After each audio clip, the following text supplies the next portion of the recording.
What if everything we thought we knew about history was wrong? What if the ground beneath our feet hides stories older than time itself? From footprints that shouldn't exist to doorways leading nowhere. Tonight we're diving into the world's most confusing discoveries, secrets that change everything we know. Welcome to Unearthed Secrets. If you love mysteries as much as we do, hit that subscribe button, leave a like, and tell us where you're watching from and what time it is right now. Let's begin. The footprints that shouldn't exist. Out in the heart of an empty land, a place where the sun leans heavy on the earth and silence hangs like a weight. You might imagine there's nothing to find. No life, no sound, just rock and dust, stretching on forever, under a sky so pale it feels almost brittle. But that's the strange thing about places like this. They keep secrets better than anywhere else. If you stand there long enough, and if you're patient, the desert whispers its old stories. And sometimes, those stories are not what we expect. This one begins on the edge of a plateau, in a region where the earth folds into itself in sharp ridges and deep gullies, a place where time feels different, slow. The wind moves like a tired traveler. Shadows cling to the stones as if reluctant to leave. And then, if you look closely, you see them. At first, they seem like nothing more than indentations, shadows on the rock. But then your eyes adjust, and the shape becomes clear. A footprint, not the fossilized impression of a creature from some forgotten age, not the paw of a beast, or the claw of something strange. No, this is unmistakably human. 5 toes, the gentle curve of an arch, a rounded heel. It looks like someone walked here barefoot, unhurried, leaving a quiet trail across the surface. Only, this is stone. Solid, ancient, unyielding stone. The kind that hasn't been soft for hundreds of millions of years. And yet, here they are. You crouch down and run your fingers along the edge of one print. It dips slightly, smooth at the bottom, as though pressed by living flesh, not carved by tools. It feels deliberate, natural. The line of prints continues for several meters before vanishing under a slab of broken rock. You can't see where they begin. You can't see where they end. They're just there, like a frozen whisper from an impossible past. Geologists have examined this site before. They measure, they photograph, they analyze. The surrounding stone belongs to an era long before anything like us existed. Before humans, before apes, before mammals even dreamed of being more than small frightened creatures hiding from reptiles. According to everything we know, everything science tells us, this should not be possible. And yet, the evidence lies right at our feet. So how do you explain it? The simplest answer is usually erosion, isn't it? Nature carving shapes from chaos, giving meaning where none exists. That's what the official reports say. But stand there in the heat, in that impossible stillness, and try to believe it. Try to convince yourself that this pattern, the symmetry, the spacing, the subtle depth of each step, is just an accident. It's harder than you'd think, because if it is an accident, then nature just created the perfect illusion of a human footprint, not once, but several times, in a neat little path, as if someone long ago walked across the land, unaware that one day their steps would become a riddle. And if it's not an accident, then what? That question lingers like a shadow, and once you've seen these prints, you carry that shadow with you. It follows you out of the desert, back into the noise of cities, into the rhythm of your ordinary days. You can't quite let it go, because it means something we don't want to admit, that the past might not be as simple as we think. Imagine this, a world millions of years ago, long before humans should exist. The earth is raw, unfinished, alive with creatures that seem almost alien to us now. Great forests of towering ferns, rivers carving new paths through soft stone, the air heavy and strange. And in this world, something walks, something with feet like ours. Was it human? Something like human, or something we have no name for? We'll never know, but the prints remain. Quiet, patient, untouched by time. They wait for us to find them, and maybe that's the real mystery, not just that they exist, but that they endure. That across millions of years, storms have come and gone, mountains have risen and fallen, oceans have swallowed and retreated, yet here they are, as if time itself stepped carefully around them. When you look closely, you notice other things. The way the stone around the prints is weathered, but the impressions are sharp, almost fresh. The ground seems to cradle them like something precious. Some explorers have tried to dig, to peel back the layers and follow the trail, but the rock is stubborn, and the desert gives nothing away easily, so the footprints remain partly hidden, like a sentence with no ending. People talk about them in hushed tones. Some dismiss them, call them fakes, tricks of the eye, or deliberate hoaxes. Others just stand and look, They don't speak, because deep down, they know that sometimes, the truth doesn't fit inside the answers we already have. And the desert seems to agree. It offers no explanation, only heat, and wind, and silence. You stand there one last time, looking at the prints as the light begins to fade. Shadows stretch long and thin. The rock glows with the day's last warmth. For a moment, you almost imagine you can see the figure who made them, walking slowly, unhurried, across a landscape that didn't yet have a name. And then the image fades, the prints remain, waiting for the next traveler to find them, and wonder. A cave that glows when the lights go out, deep in the hills, where the forest grows so thick that sunlight filters down in narrow, trembling ribbons.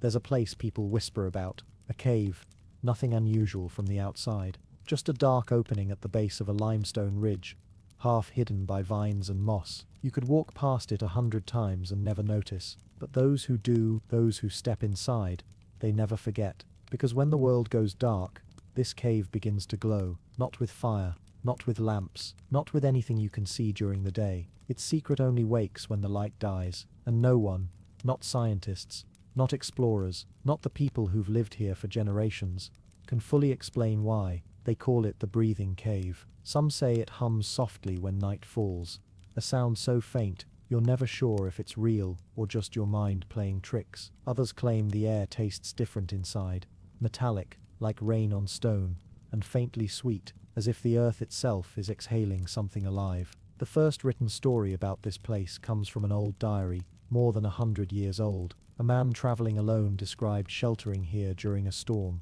He said the darkness felt strange, thicker somehow, until suddenly the walls began to shimmer, like moonlight underwater. He thought at first he was hallucinating. Hunger, fatigue, maybe fever. But when he reached out, the glow clung to his fingertips, pale and soft as frost. He left before dawn. He never returned. But his words sparked a question that has echoed ever since. What makes the cave glow when the lights go out? Modern explorers brought their lamps and their instruments. They tested the walls, scraped tiny fragments of rock, measured temperature, humidity, radiation. They found minerals, yes, minerals known to fluoresce under ultraviolet light. But this cave doesn't need ultraviolet. It glows on its own, even in perfect darkness. That should not happen. Some say it's a rare type of bioluminescent fungus. That would make sense, wouldn't it? Nature has ways of surprising us, but no known species matches what's found here. Samples sent to laboratories degrade quickly, losing their glow, as if the light belongs only to the cave itself, and so the mystery deepens. Imagine walking inside. The entrance yawns wide at first, then narrows like a throat. The walls damp and cool to the touch. You hear the drip of unseen water, slow and patient, like a clock counting down to something. Your flashlight carves tunnels of brightness through the black, but then when you switch it off, the darkness shivers. At first it's subtle, a faint gleam on the stone, like dew catching moonlight. Then it spreads, blooming outward, until the cave is washed in an otherworldly glow, pale green, almost silver, pulsing gently as though alive. The walls seem to breathe. Shadows vanish, replaced by this strange, even light, neither harsh nor soft, but something in between. You move deeper. The glow brightens, illuminating pools of still water that mirror the cave's luminous skin. It's beautiful, too beautiful, maybe, because beauty like this feels borrowed from somewhere else, as if it wasn't meant for us to see. Some explorers have reported something else, something the reports don't like to mention. They say the glow isn't constant, that sometimes, when you stand very still, it dims, as if aware of you, and sometimes, in that dimness, you feel a presence behind you, a weight in the silence, the kind that makes the hairs on your neck rise, though the air stays cold and calm. Of course, that could be nerves. Caves do that to people. They swallow sound. They make you feel small, unmoored. Still, when more than one person tells the same story, you start to wonder. No one has stayed in the cave all night, or if they have, they haven't talked about it afterward. But people say if you listen carefully when the glow is strongest, you hear something faint, like a whisper curling through the stone. Not words exactly, more like the sound of breathing. Could it be wind? Maybe. But the cave has no deep shafts, no wide openings, where air might move freely. It's sealed, quiet, self-contained. Yet the whisper comes, always when the lights go out. The locals have their own ideas. They tell stories of spirits in the rock, of ancient beings who walked before time began. They say the glow is their memory, What's left of something that once lived here, long before we drew maps and built roads? Scientists, of course, don't like that answer. They keep testing, they keep drilling, they bring machines that hum and click in the dark, but the cave doesn't care. It glows when it wants to, it gives nothing else away, and maybe that's why people keep coming back, because in a world where we think we've explained everything, every river, every star, every scrap of soil, there are still places that say, no, not yet. So imagine this, you turn off your last light, you let the darkness wrap around you, for a moment it's absolute, so heavy it feels like a hand pressing against your eyes, then slowly the walls begin to shine, not bright enough to blind, not faint enough to ignore, just enough to make you wonder, just enough to make you feel that somewhere, hidden deep in stone and shadow, the earth still keeps secrets, and in that glow, in that impossible light, you realize something. Maybe some mysteries aren't meant to be solved, maybe they're meant to remind us how little we truly know, and with that thought, you step back toward the mouth of the cave. The glow follows you for a moment, lingering like a sigh, then fades as you leave. Outside, the world feels louder somehow, brighter, but part of you, wants to turn back, to see the glow one more time, and maybe you will, because some places never let you go. The pyramid hidden beneath the lake. They say the water keeps secrets, that it remembers things the land has long forgotten, and if you know where to look, if you're patient enough, you'll find what the earth chose to hide. There is a lake, far from cities and roads, calm, green and silent, like glass stretched across the world. At first glance, there's nothing remarkable about it. Fishermen drift across its surface in narrow boats, birds trace arcs in the sky. The water is still, broken only by the ripple of wind. But deep beneath that quiet, something waits. Locals whisper about it in fragments, as if the words themselves are heavy. They talk of a shape under the water, a shape that doesn't belong, too straight, too precise, not carved by nature's hand, a pyramid. It sounds impossible, doesn't it? Pyramids belong to deserts, to lands baked in sun and silence. They rise from sand like teeth of forgotten gods. But under a lake, that feels wrong. And yet, sonar scans tell a strange story. They reveal edges where there should be curves, angles where there should be none. They reveal something built, something vast, resting under layers of silt, where no human eye has seen for centuries.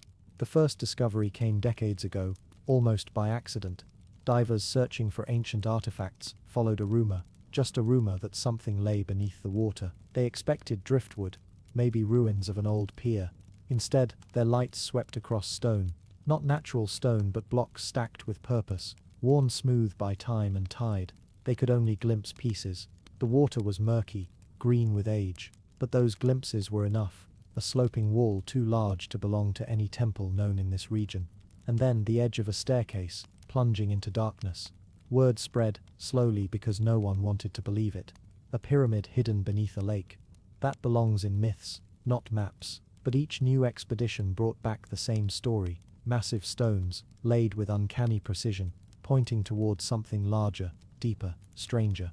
Some say it's older than the pyramids of Egypt, older than any city we've named, that it stood on dry land once, under a sky of stars we no longer know. Then came the flood, or something worse. The land sank.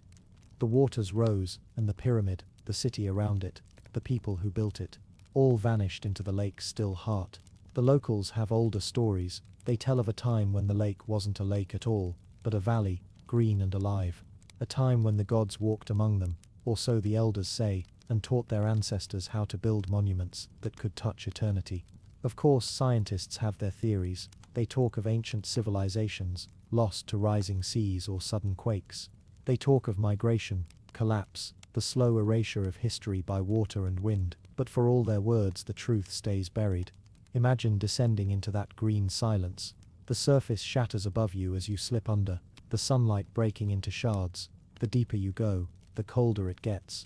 The world narrows to the beam of your light, cutting a path through centuries of silt. Fish dart past like shadows. The water presses close, heavy, endless, and then, you see it. A wall sloping up into the dark, its stones cloaked in moss and time. Each block is massive, too massive for hands alone. You run your fingers across the grooves, feel the weight of 1,000 forgotten years. The water distorts everything, the edges, the sense of scale, but you know deep down, this is no accident. You swim along its length, and there another wall meets it at an angle, forming a corner too perfect to be chance. Then ahead, the faint outline of a staircase, its steps leading downward into green oblivion. What lies at the base of those steps? No one knows. Divers have tried to go deeper, but the lake guards its secrets well. Silt rises at the slightest touch, choking the water into darkness, and always the sense that something is watching, not a creature perhaps, but the weight of the past itself, a presence that feels almost alive. Some explorers swear they've heard things down there, not words but a low vibration, as if the stones themselves hum when disturbed. One diver wrote that he felt it in his bones, a tremor that wasn't sound, wasn't touch, but something between. He surfaced pale, shaking, and never returned. So the mystery remains, a pyramid beneath a lake, where no pyramid should be. Was it a temple, a tomb, a message left for a future that forgot, or was it something more, a piece of a world we've lost so completely that even imagining it feels like trespassing?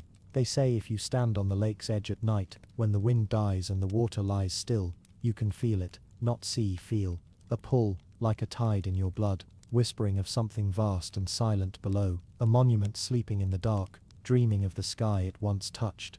And maybe one day when the water gives up its hold, we'll see the truth. But for now, the pyramid remains a shadow beneath the surface, real, impossible, and waiting. Because some secrets don't drown, they wait, and they're patient.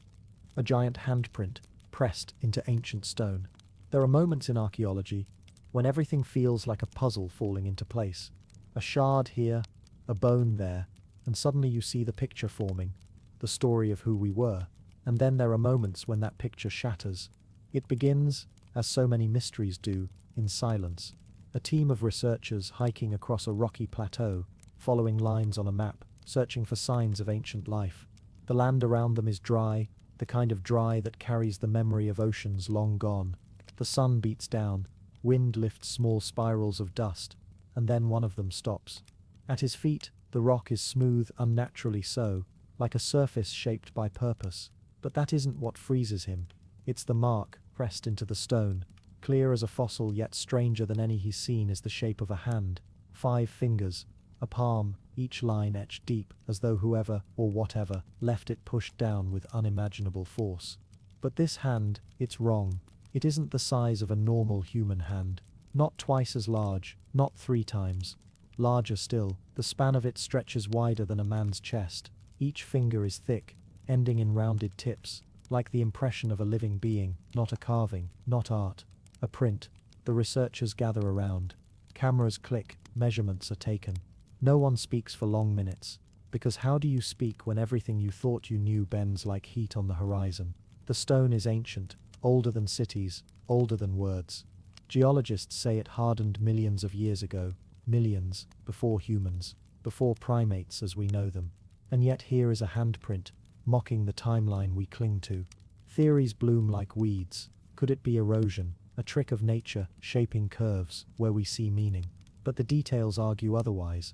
The depth of the palm, the separation of each finger, the smoothness inside the grooves, as if flesh pressed there, not chisel. Some suggest it's a hoax. But to fake this, you'd need to carve into solid stone so precisely, so cleanly, without leaving tool marks, and then somehow age it by millions of years. Others say it's pareidolia, that human tendency to see patterns where none exist. Yet when you stand before it, the illusion feels too deliberate, too alive. The locals have older words for it. To them, it's not a mystery, but a memory. They call it the touch of the first ones, the giants who shaped the mountains before the world was soft. Their legends tell of beings who walked the earth in an age before dawn, when the sky was closer and the seas were wild. You hear these stories whispered around fires, voices low, eyes glancing to the dark hills. They speak of creatures tall as trees, hands broad as doors, who could lift stones like feathers and carve valleys with their steps. To us, it's myth. To them, it's history, just a history we forgot. Imagine standing there as the light fades. The plateau stretches empty to every horizon. Shadows creep across the stone, and there at your feet, this impossible mark, bigger than life, sunk into a surface harder than time. You trace it with your fingers, feel the cool stone where once there was heat, pressure, intent. And for a breath, the world feels wrong, as if you're not the first to stand here. Not by ages. What does it mean? Was it a species we've never found, their bones ground to dust before we could learn their names? A traveler from somewhere we cannot imagine, or something else? Something that came and went before the earth was ours.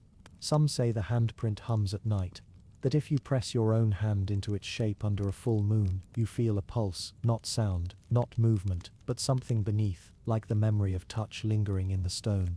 A presence that does not sleep, perhaps it's only imagination, perhaps it's erosion, coincidence, a story we tell because the alternative feels too big, too heavy to hold. But then again, every truth was a myth once, and this handprint, it waits. Silent, patient, a question pressed into the bones of the world, daring us to answer. For now it lies under the open sky, wind sweeping across its surface, dust settling in its grooves. And yet, every traveler who sees it carries something away, not proof, but a weight in the mind. The sense that the earth is older, stranger than we dare to believe. Because somewhere in that vastness, long before our time, something reached out and left its mark. The statue that heals its own cracks. In the quiet courtyard of an old monastery, surrounded by walls worn smooth by centuries of wind and prayer, stands a statue unlike any other. It is tall, carved from pale stone that catches the morning light like water held in a bowl. Its surface is delicate, its details impossibly fine, the folds of a robe, the curve of lips, the soft line of hands pressed together in eternal prayer. At first glance, it seems like any other sacred figure, silent and unchanging. But that is only what the eyes see. The truth lies deeper, hidden in whispers passed among the monks, in pages of records written with hands that trembled. The first mention of the statue appears in a leather-bound journal, dated 500 years ago. The words, faded and ink-blotched, describe the statue as a miracle of craftsmanship, a gift to the monastery from a master sculptor, whose name is lost to time. But it is the next lines that turn the ink into fire. The stone does not break as other stones do, it closes its own wounds. At first it sounded like poetry, a metaphor for strength, for endurance, but the monks who wrote it meant it as fact. They claimed to have seen it, cracks appearing, and then vanishing, as if the statue were alive. The centuries rolled on, and still the stories grew. During an earthquake that shook the monastery to its foundations, the walls split open, floors buckled, but when the dust cleared, the statue stood whole. A monk recorded that he had seen, with his own eyes, a fracture running across its face like a dark scar, only to watch, breath held as the line faded, the stone smoothing as though invisible hands caressed it back to perfection. No one could explain it, and so they stopped trying. They called it a blessing, a sign of the divine, and for generations they prayed before it, believing it would heal not only itself, but those who came seeking hope. But as with all things strange, not everyone believed. Travelers came to see the wonder. Scholars and skeptics studied it. They tapped at its surface, measured it, even tried to chip away at the edge when the monks were not looking. The fragments they broke off, small thin shards, would vanish overnight, as if the statue called them home. Imagine this: a man leaves a sliver of the statue on his desk in a locked room. He returns the next morning and finds only dust, and when he visits the courtyard, the statue stands whole, serene, as though nothing happened. There are no seams, no marks where repairs might hide, just perfect, unbroken stone. Some whispered theories in low voices, that the statue was carved from a mineral unknown to science, something with properties beyond imagination, that it was hollow, with liquid stone inside, rising to fill every crack like blood in a vein. And then the older tales, the ones the monks did not share freely, that the statue was not stone at all, but something pretending to be, something that liked the shape of prayer. As the world changed, machines came. Cameras,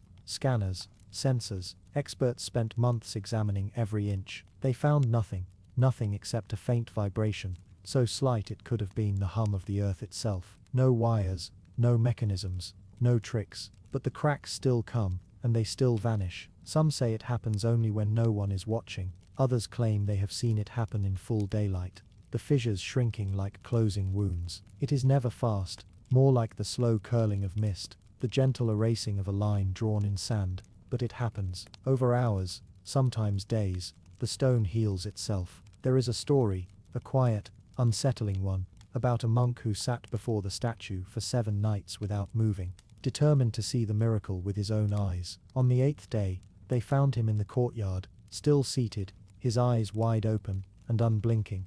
He never spoke again. What did he see? No one knows. Or perhaps they do, and they keep it close, like a secret too heavy to speak. Today, the statue stands as it always has, beneath the sky that has watched 1,000 seasons pass. The courtyard is still, the air heavy with the scent of incense and moss. Visitors walk the worn stone paths and pause, looking up at that silent face, searching for something, a crack, a line, a sign that the stories are true. Sometimes they find it, a faint shadow across the shoulder, a hairline fissure near the base, and then they return days later, and it is gone. The stone is smooth again, cold under their fingertips. What do you believe? That it is only an illusion, a trick of memory and expectation, that the cracks were never there, that we see what we want to see? Or do you believe, as the monks do, that there are things in this world which will not break, no matter how time tries to shatter them? As you stand in that courtyard, listening to the wind curl through the arches, you cannot shake the feeling that the statue is listening too,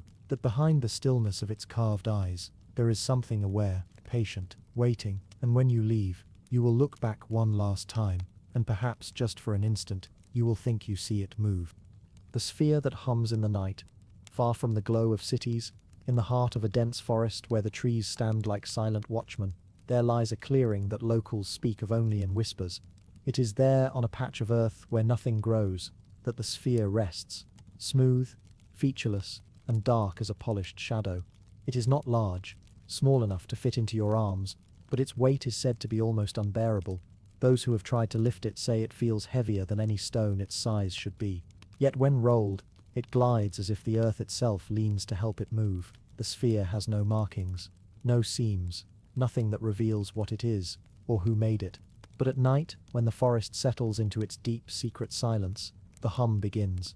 It is soft at first, like the distant drone of bees carried by the wind, then it deepens, resonating through the ground, through the roots, through your bones. Those who have stood in that clearing say the sound is not heard as much as it is felt, a low vibration curling through the air like invisible smoke. Some describe it as a single note, pure and unbroken.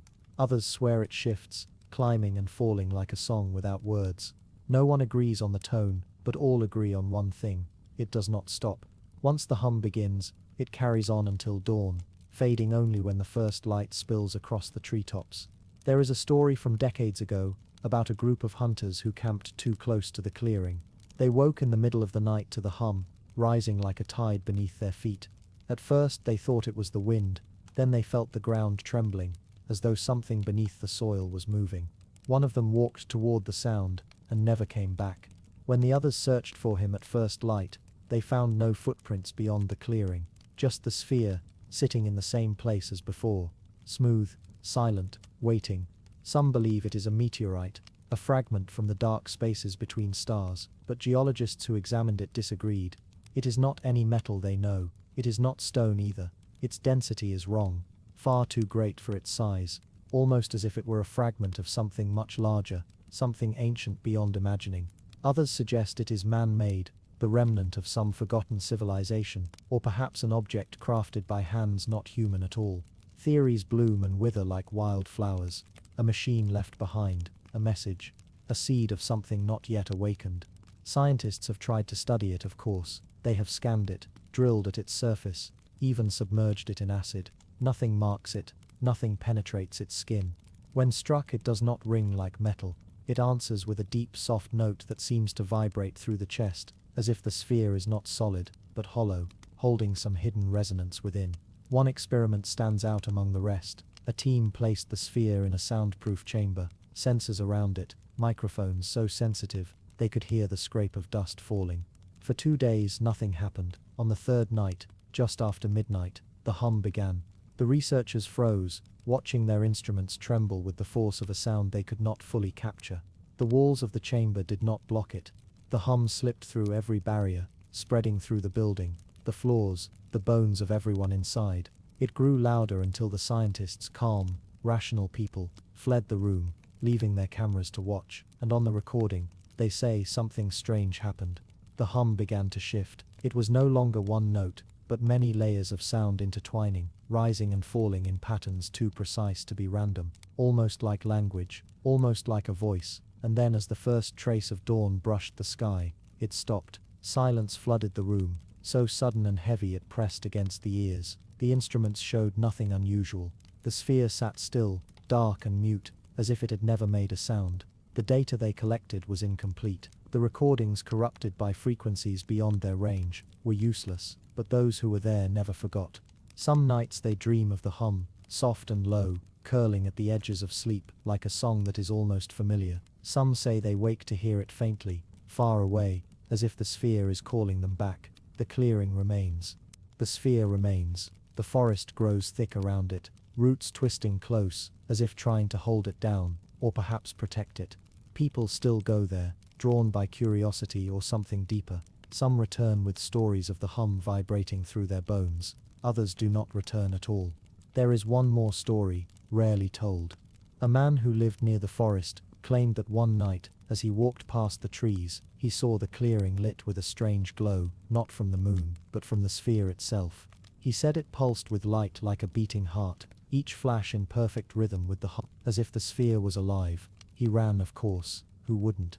When he returned the next day, the clearing was empty. The sphere was gone. They searched for weeks, but the ground showed no sign of disturbance, no tracks, no drag marks. And then months later, the sphere reappeared, miles away in another clearing, resting as calmly as if it had always been there. To this day no one knows what the sphere is, a machine, a message, a memory of something older than the earth. All they know is this: when the forest falls silent, and the first shadows of night stretch long, the hum will return, low, endless, waiting. And if you listen too long you might start to hear it whisper your name. A valley where stones refuse to stay on the ground. In the far stretches of the world, where roads thin into dirt and then to nothing at all, there is a valley whispered about by travelers.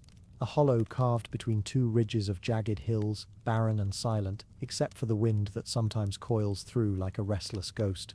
The locals call it the floating place, though that name barely begins to explain what happens there. The valley itself looks ordinary at first glance, a sweep of cracked earth, scattered stones and shrubs clinging stubbornly to life. It is dry, with no rivers or streams, and no trees to cast shade. By daylight, it seems like a place that has long forgotten the sound of footsteps. But when you step into the heart of the valley, something feels wrong, subtle at first, like a shift in pressure or the way your breath sounds inside your chest. It's as if the air thickens, growing heavy and strange, though no storm clouds hang above. The stories begin with the stones. They are everywhere, smooth, dark, each one no larger than your fist. Harmless, you'd think, until you see one lift. It never happens quickly. It begins with a tremor, a faint vibration that crawls through the soil, so soft you might mistake it for the pulse in your own fingertips. Then the stones begin to stir, not roll, not slide, but rise. They drift upward as if the earth is slowly exhaling them, releasing them into the waiting air. Some hover an inch above the ground, others climb higher, spinning lazily like leaves caught in a current you cannot feel. And then, just as gently, they settle back to the earth as if nothing happened at all. People who have stood in that valley tell the same thing. The silence is the strangest part. No sound accompanies the movement. No grinding, no scraping, just the soft hush of stones levitating in utter stillness, held by a force no one can name. For generations the locals have avoided the place. They say the valley is cursed, marked by something that once fell from the sky.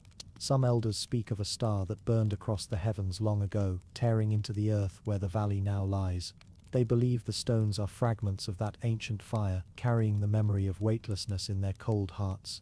Scientists, of course, have other ideas. Teams have come with equipment, compasses, magnetometers, tools that hum with data. They find anomalies, yes. Magnetic fields that twist and bend like tangled threads, gravity that wavers ever so slightly, almost too faint to measure.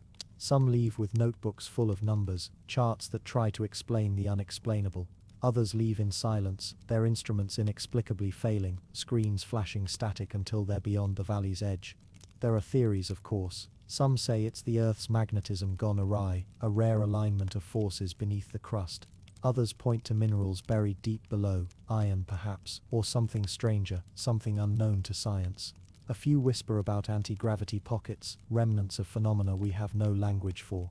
But none of these theories account for what witnesses describe, the way the stones rise not all at once, but in patterns, as if responding to something unseen. Some hover longer than others, some seem to follow arcs in the air, looping with a grace too deliberate to be random.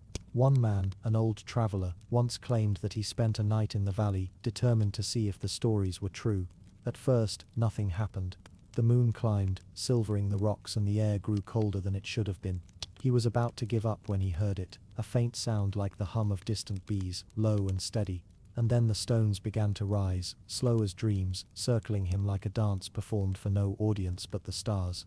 He swore that when he reached out, one of the stones lingered near his hand as if drawn to it, quivering in the air before darting away. He didn't sleep that night. He said that every hour the stones rose again, drifting higher each time, until some floated so far above they shimmered against the dark sky, like false stars. And just before dawn they all fell at once, striking the earth with a sound like rainfall on hollow ground. He never went back. None of those who have stayed overnight ever do. Some visitors return with stories that are harder to believe. They speak of lights, soft glows blooming under the surface of the stones as they rise, like embers hidden in their cores. One woman claimed she heard whispers, faint and rhythmic, woven into the silence of the valley. When asked what they said, she only shook her head and refused to speak of it again.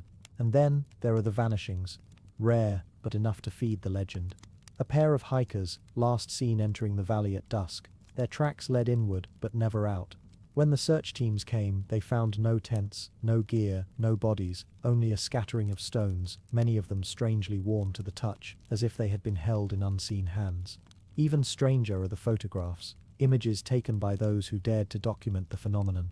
In some, the stones hover just above the ground, their shadows stretched long in the twilight. In others, the shapes blur, caught in motion that should not exist. A few photos show streaks of light, thin, pale arcs, bending across the frame like strokes of a brush dipped in starlight. Experts call it lens flare, tricks of exposure, but those who have stood in that valley say otherwise.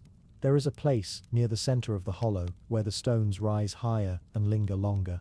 Some believe this is where the heart of the mystery lies, where the unseen force coils most tightly. No one knows what would happen if a person stood there during the rising. Few have tried. Fewer still have returned, and so the valley waits, silent and patient, holding its secret in the cupped hands of its barren earth. Stones that rise without wind, shadows that bend without reason, forces that do not care for the laws we write into books and theories. Those who have felt it say one thing above all: the valley is not empty. It watches, it waits. And if you stay long enough, it feels as if something deep beneath the ground is breathing, slow and steady, in rhythm with the stones that refuse to stay on the earth. So the question remains, is it the earth remembering the sky, or the sky leaving a piece of itself behind? Perhaps some truths are not meant to be found, only felt in the silent hum of stones drifting upward, defying gravity, defying reason, as the valley keeps its endless vigil beneath an indifferent moon. The bridge built before history began. There is a river, wide and restless, running like a silver vein through a remote stretch of wilderness. Its waters have carved the land for countless ages, grinding stone to sand, carrying stories from mountains to seas. No one knows when the bridge appeared, standing silent across that river like a sentence half finished. It is not a bridge of wood or steel, not something men with plans and blueprints could have raised. It is made of stone, massive blocks so old, their edges have softened under centuries of wind and rain. Moss grows in its seams, and small flowers cling to the cracks like whispered secrets. But even now, even after what feels like 1,000 storms, the bridge remains strong. Not one stone has fallen, not one arch has bent. The villagers in the nearest settlement, a cluster of weathered homes miles downstream, call it the Forgotten Crossing. They say it was there before their grandparents were born. Some claim the bridge is older than their language itself. No one builds like that anymore. No one knows how. The stones are too heavy, the placement too perfect. No mortar binds them, and yet they hold, locked like puzzle pieces set by hands that knew something we have lost.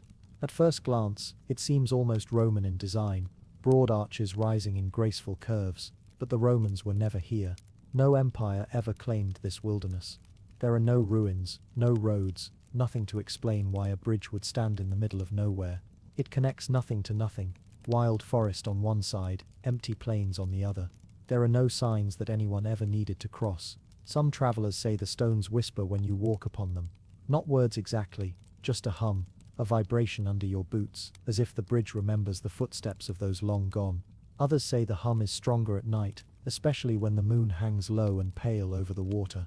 A few have pressed their ears to the stones and claimed to hear something faint and rhythmic, like a heartbeat deep in the earth.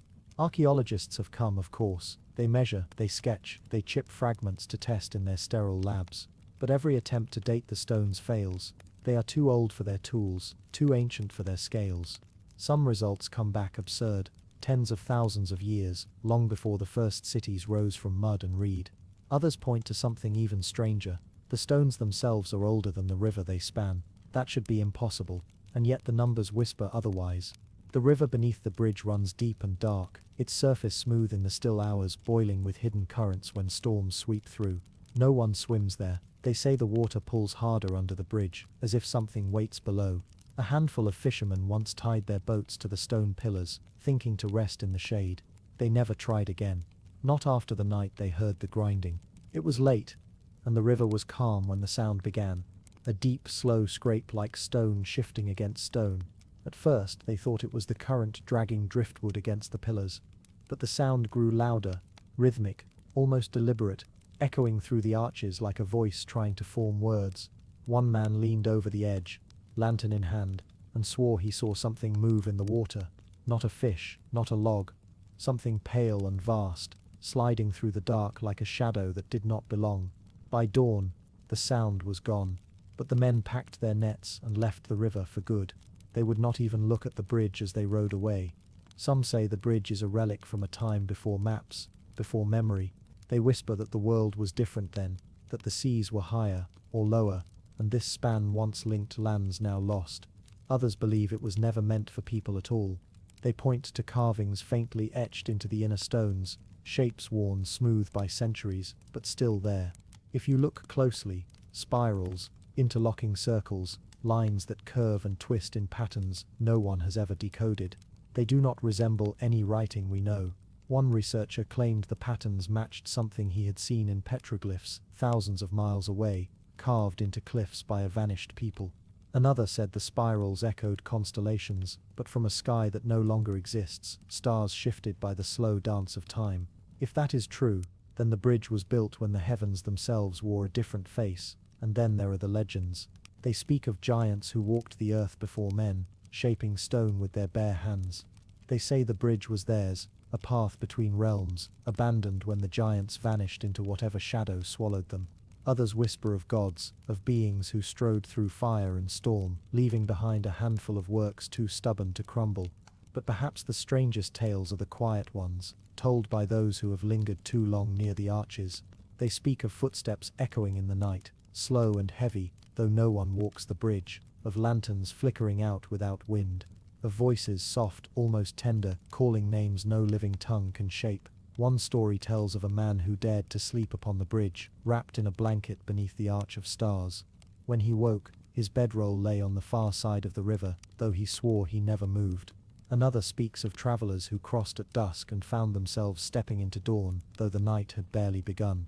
They laughed it off, until they returned to their village and found a week had passed. No one lives near the bridge now. The paths that once led there have been swallowed by forest and time. But the bridge remains, patient and silent, spanning a river no map names. It waits, as it has always waited, under the weight of skies that have come and gone. And if you stand there long enough, listening to the hum in the stones, you might feel what others have felt, that the bridge is not merely old. It is older than history, older than memory, perhaps older than the earth itself. And so the question lingers, heavy as the stones themselves, who built a road across the river before the world knew roads? What hands set the arches that have never fallen? And if the bridge was meant to lead somewhere, where does it lead now, when both ends open into nothing but wilderness and wind? Some things were never built for us, and perhaps that is why the bridge endures, because it belongs not to men or time, but to something greater, something that will still be waiting long after we are gone, stretching across a river that forgets, carrying secrets no tide can wash away. An island that appears only once a year. There is a stretch of ocean where the maps are strangely blank. Sailors know it well, not because of what they see, but because of what they hear, whispered in low voices over the creak of wooden decks and the sigh of the waves. They speak of an island that rises from the deep only once each year, and then vanishes, leaving nothing but restless water behind. They call it the breathing isle, because that is what it seems to do, inhale, exhale, and sink again into the lungs of the sea. No one knows when the stories began. Some say the first whispers came from fishermen generations ago, men who swore they saw a line of green against the horizon where there should have been nothing but blue. By the time they reached it, the land was gone, swallowed by fog and time. Others speak of old logbooks, pages stained with salt and age, recording coordinates where an island appeared, only for the next voyage to find the ocean empty. The place is never the same, or so they claim. Some years the isle rises close to distant headlands, so near you can smell the flowers on its slopes. Other years it surfaces far from any coast, floating alone under the indifferent stars. There is no pattern anyone can chart, no tide or moon that calls it forth, only the stubborn fact that it comes once and once only, each year. When it does, it is beautiful. Those who have stood upon its soil, few though they are, speak of a silence unlike any other, a hush that presses against your ears as though the world itself is holding its breath. The air is cool and damp, filled with the scent of moss and something faintly sweet, like honey warmed by the sun. The ground is soft beneath your feet, a thick carpet of green laced with wild flowers in colors no one has names for. There are trees too, tall and strange, their trunks pale as bone and their leaves wide and dark like the wings of sleeping birds. They do not move with the wind. In fact, there seems to be no wind at all upon the isle, only the distant rush of waves beyond its unseen shores. And then there are the stones, great pillars rising from the earth, weathered into shapes that seem deliberate, spirals carved deep into their flanks, circles within circles, patterns that draw the eye and refuse to let go. Some say the stones hum at dusk, vibrating with a tone so low you feel it in your bones rather than hear it. Others claim they have seen faint lights swirling between the carvings, like fireflies trapped in invisible glass. No animals walk the isle, no birds call from its trees. It is a place made only for silence, for the slow heartbeat of the earth, and for those who dare to wait long enough to hear it. Yet some who have walked there swear they were not alone. One sailor wrote of footprints in the moss, small, delicate and fresh, though the island had been empty when they came ashore. Another spoke of laughter carried on no wind, soft and distant, like the echo of a voice that belonged to the sea. Those who stay too long never speak again. At least that is what the stories say. A handful of ships have sent boats to the isle, their crews vanishing into the green hush, leaving their lanterns swinging cold above empty decks. When the island sinks, it takes its secrets with it, men, stones and all, leaving nothing behind but a ripple spreading across the endless blue. Scientists have tried to find it, of course. They chart the stories, mark the old coordinates, send out expeditions bristling with instruments and hope. But the isle does not come for them. It comes when it chooses, to those who are not looking, or perhaps to those who are listening. Some say it is not an island at all, but the back of something vast, something older than the seas. They whisper of an ancient beast slumbering in the deep, rising only to breathe the thin air before sinking once more into dreams no human mind could survive. Others claim it is a fragment of another world, drifting in and out of ours, like a shadow slipping through a door left ajar. But the old ones, the sailors who still read the sky and speak to the sea as if it listens, tell a different story. They say the island is a threshold, that beneath its soft moss and silent stones lies a stairway spiraling down into blackness, leading to a place where time folds in upon itself like waves upon the shore. They say the isle does not appear for those who seek treasure or glory, it appears for those who are lost, for the hearts adrift in the endless dark, looking for something they cannot name. And if you find it, if you wake to see green rising from the blue and the hush of its trees calling you to land, they say you must not stay past the first shadow of sunset. For when the last light fades, the isle breathes again, it exhales, and the water closes over its sleeping face, and everything upon it, stone, moss, and the last echo of your name, sinks softly into the deep, where no maps can follow. So the question lingers, quiet and heavy as the sea, is the breathing isle a dream the ocean dreams once a year, or is it waiting, patient as the tides, for someone bold enough or foolish enough to walk its green silence and not return? Perhaps one day, the sea will answer. But until then, it waits, somewhere beyond the edge of the known world, rising only for those who least expect it, shining like a secret under the lonely stars. The doorway carved into a cliff that leads nowhere. There is a place where the land rises in sheer walls of stone, cold and grey against the endless sky. For miles, the cliffs run unbroken, their faces weathered by centuries of wind and rain, marked only by the pale scars of time. But in one forgotten valley, deep beyond the reach of any road, there is a doorway cut into the living rock, It stands alone, high upon the cliff, where no steps lead and no path wins. Just a tall, narrow frame, carved with patient hands long ago, so perfect and precise, it seems the stone itself wished to become a door. There is no wood in its frame, no hinges, no lock, only an empty space, black and silent, looking out upon the thin air. Those who have seen it say the first glimpse steals your breath. The doorway is too deliberate to be chance, too exact to be the work of wind and rain. Its edges are clean, its proportions flawless, as if made by some unseen mason with tools of impossible sharpness. Around its frame coil patterns, lines and spirals that weave together in a language no one can read. Some are worn smooth, as if touched by countless hands, others are so sharp they could cut the skin. The question presses like a weight: why carve a door that opens onto nothing? The stone beyond the frame is solid, as far as anyone can tell. They have tapped it, drilled it, scanned it with every device men can carry. It is rock all the way through, unbroken for meters upon meters. And yet when you stand before it, when the wind slips cold fingers down your spine, you cannot help but feel that something waits beyond. No one knows who made it. The oldest records speak only in whispers, fragments of tales from people who lived and died before history learned to write. They tell of a time when the cliffs were sacred, a place where the earth spoke in voices only a few could hear. Some believe the doorway was a threshold, not for bodies, but for souls, a passage to a realm no longer ours. At noon, when the sun strikes the cliff face, the stone glows pale as bone, and the doorway is only a shadow among shadows. But when night falls and the stars spill their cold fire across the sky, something changes. The air grows heavy, thick as breath held too long. The patterns around the frame seem to ripple, as though the stone were water stirred by an unseen hand. Travelers have camped before it, hoping to watch the night reveal its secret. Most see nothing more than the dark mouth of a door that leads nowhere.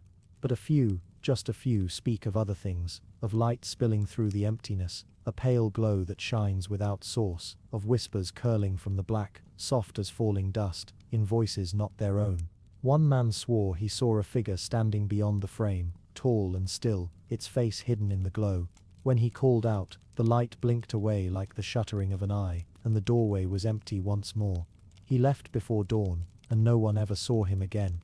The legends grow with each telling. Some say the door opens, but only for those who carry a certain shadow in their heart. Others claim you can step through, but you will not come back as the person who entered. There are stories of nights when the frame burns with color, brighter than fire, until the cliffs throw back rainbows into the dark. But when morning comes, the stone is gray and still, the patterns cold under the sun. Scientists have tried to claim it, of course. They set up lights and lenses, measured every angle, every groove. The reports say nothing unusual, just weathered stone, carved with skill beyond its time. But the men who worked there tell a different story. They speak of dreams that came night after night, dreams of walking through endless corridors where no footsteps echo. They say they heard their own names whispered from behind the walls. A few woke screaming, some did not wake at all. And then there are the others, the ones who vanish. Climbers, wanderers, those who come drawn by stories like moths to a flame. They stand before the doorway as the stars wheel cold above the cliffs, and they are never seen again. No rope cut, no sign of a fall, just gone, as if the night breathed them in and closed its mouth. What waits beyond the stone? If anything waits at all.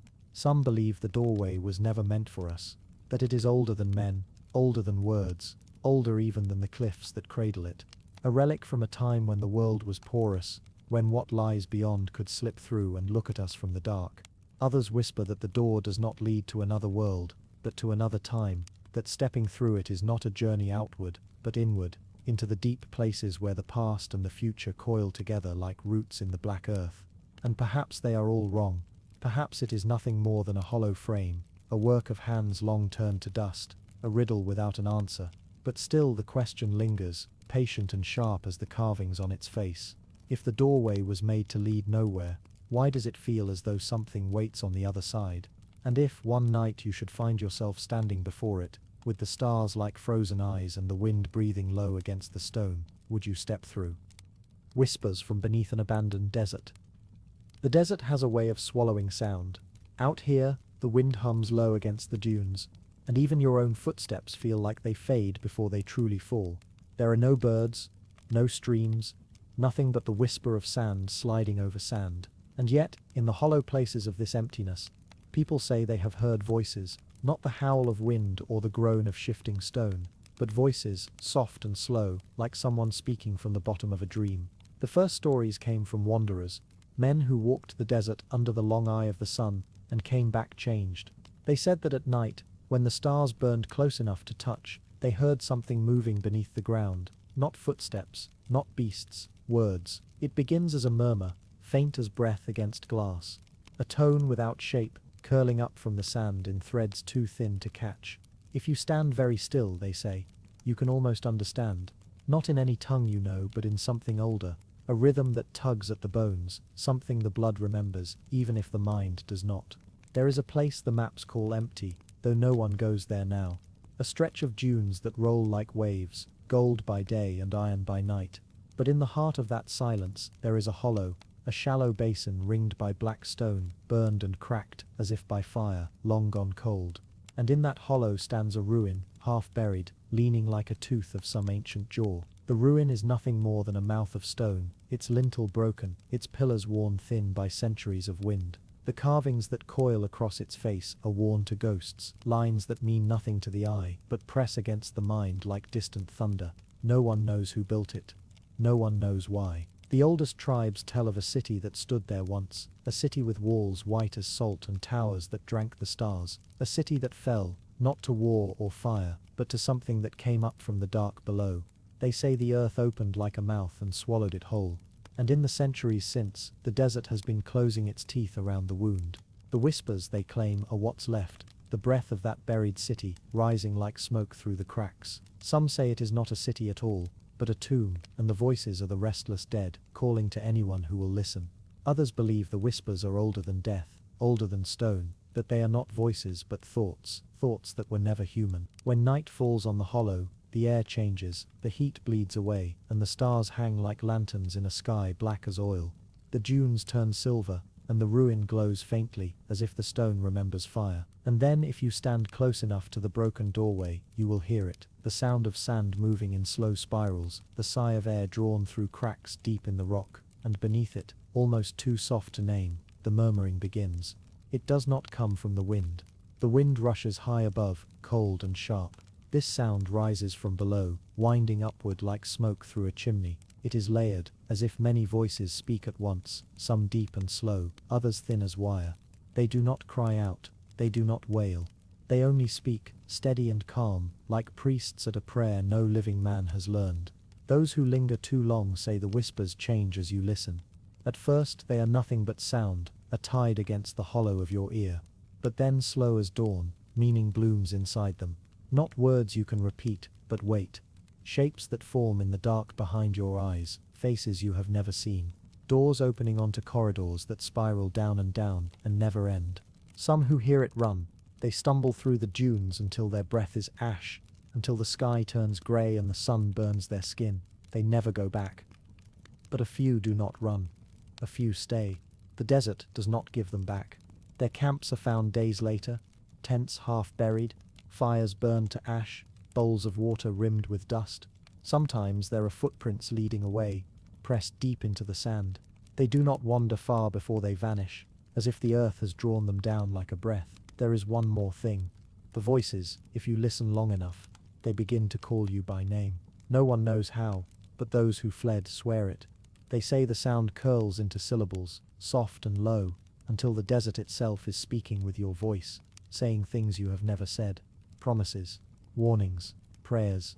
And if you answer, if you speak back, what happens then? Perhaps nothing. Perhaps only the echo of your own voice folding into the dark. But the tribes say this, that the desert is patient. It has waited centuries for ears that will listen, for tongues that will speak. And when it finds them, the hollow will open once more, and the city beneath will breathe again. Until then, the whispers rise like smoke, thin and grey against the cold stars, threading their way through the silence of a land that has forgotten everything, except what waits below. And if you ever hear them, soft as breath in the stillness, will you close your ears, or will you lean closer to listen? The cave paintings that still move in the dark. The first thing you notice about the cave is the silence, not the simple hush of an empty place, but a silence that feels alive, thick, close, pressing against your skin like cool breath. Even your own footsteps seem swallowed whole, leaving nothing behind. You carry a light, but already the glow feels smaller than it should, as though the dark is leaning in. Curious. This is the cave they call the Breath of Stones. No one remembers who named it, or why. It crouches at the edge of an old plateau, its mouth half hidden by a spill of rock, as if the earth itself is trying to close it off. There are no signs, no markers, only the stories passed from one generation to another, about paintings that do not stay still, about shadows that don't belong to the people who cast them. At first it looks like any other cave, damp stone, thin veins of quartz catching the beam of your torch. But the deeper you go, the stranger it becomes.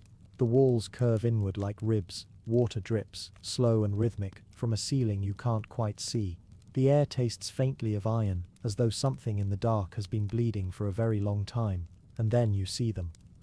The paintings, they cling to the walls in strokes of red and black, shapes at once crude and too precise.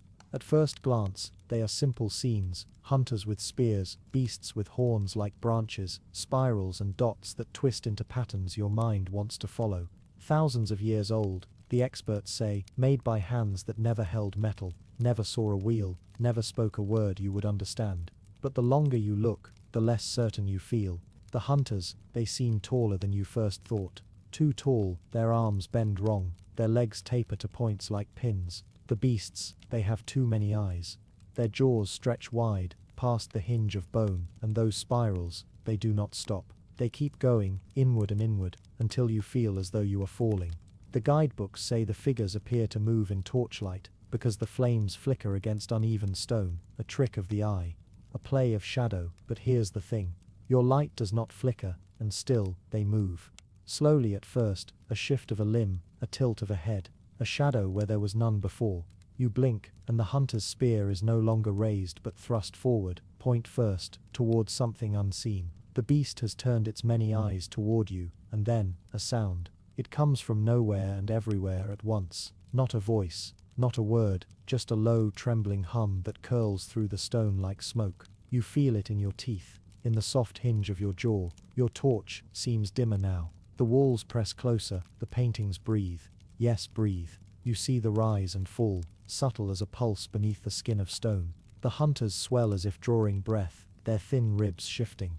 The beasts tremble, muscles rippling under painted hides, and then, a flicker at the edge of your sight. A spiral widening, its lines uncoiling across the wall like roots seeking soil. Something drips, not water this time. Thicker, darker. You do not want to look up, but you do. And there, glistening in the light, is a smear of red sliding down the rock, fresh as a wound. The hum grows louder. It splits into threads, weaving a pattern you cannot follow. For a moment you think you hear something like words, deep, round sounds shaped by mouths too wide, tongues too long. They do not call, they do not command. They only speak as though you have entered in the middle of a conversation that has been going on for centuries. The paintings move faster now, the hunters stepping out of their frames, the beasts unfurling like smoke. Limbs stretch, fingers lengthen, their mouths open wide, wider, until the dark beyond them yawns like a second cave. You cannot tell where paint ends and shadow begins, where stone stops and something else begins to push through. And then you understand. These are not paintings, not decorations, they are doors, not carved in wood or stone, but painted thin, like skin stretched over a hollow. And on the other side, something waits, something that has been waiting a very long time. The air shivers, your breath clouds white though the cave is warm. The hum deepens until it is no longer a sound but a feeling curling tight around your bones. And then for just a heartbeat, everything goes still. The hunters freeze mid-step. The beasts fold back into their shapes, the spirals tighten to a single point, and in that silence, soft, like a whisper pressed against your ear, you hear it. Stay. Only that. One word, spoken in a voice that is not a voice, old as the stone and cold as the dark between stars. Your torch sputters, goes out, and behind you something moves. A wall of stone too perfect for ancient hands. There are walls that crumble with time, walls that lean, scarred by weather and age. And then, there are walls like this one. It stands alone in a high valley, tucked deep among mountains where the wind moves like a living thing. You don't find it by accident, you don't stumble on it during a casual hike. It waits behind ridges of stone, beyond slopes where the grass gives way to bare rock, as though nature itself drew a line and said, "Beyond this, the world will not change." When you first see it, your breath catches, not because of its size, though it is vast, stretching longer than a river bend, not because of its age, though the local guides will tell you it has been there longer than memory. No, what steals your breath is its perfection. Blocks stacked without mortar, so flush that not even the thinnest blade could slip between them. Each stone cut with angles sharp as light, faces smooth as glass. They are heavy beyond imagining, tons upon tons, and yet they sit so precisely aligned that even modern tools would struggle to match it. Your fingers trace the seams. You expect to feel roughness, the tiny imperfections that come from tools, from chisels biting into rock, but there is nothing, only the cold, unbroken skin of stone, no marks, no scars, as if the rock was never cut at all but formed,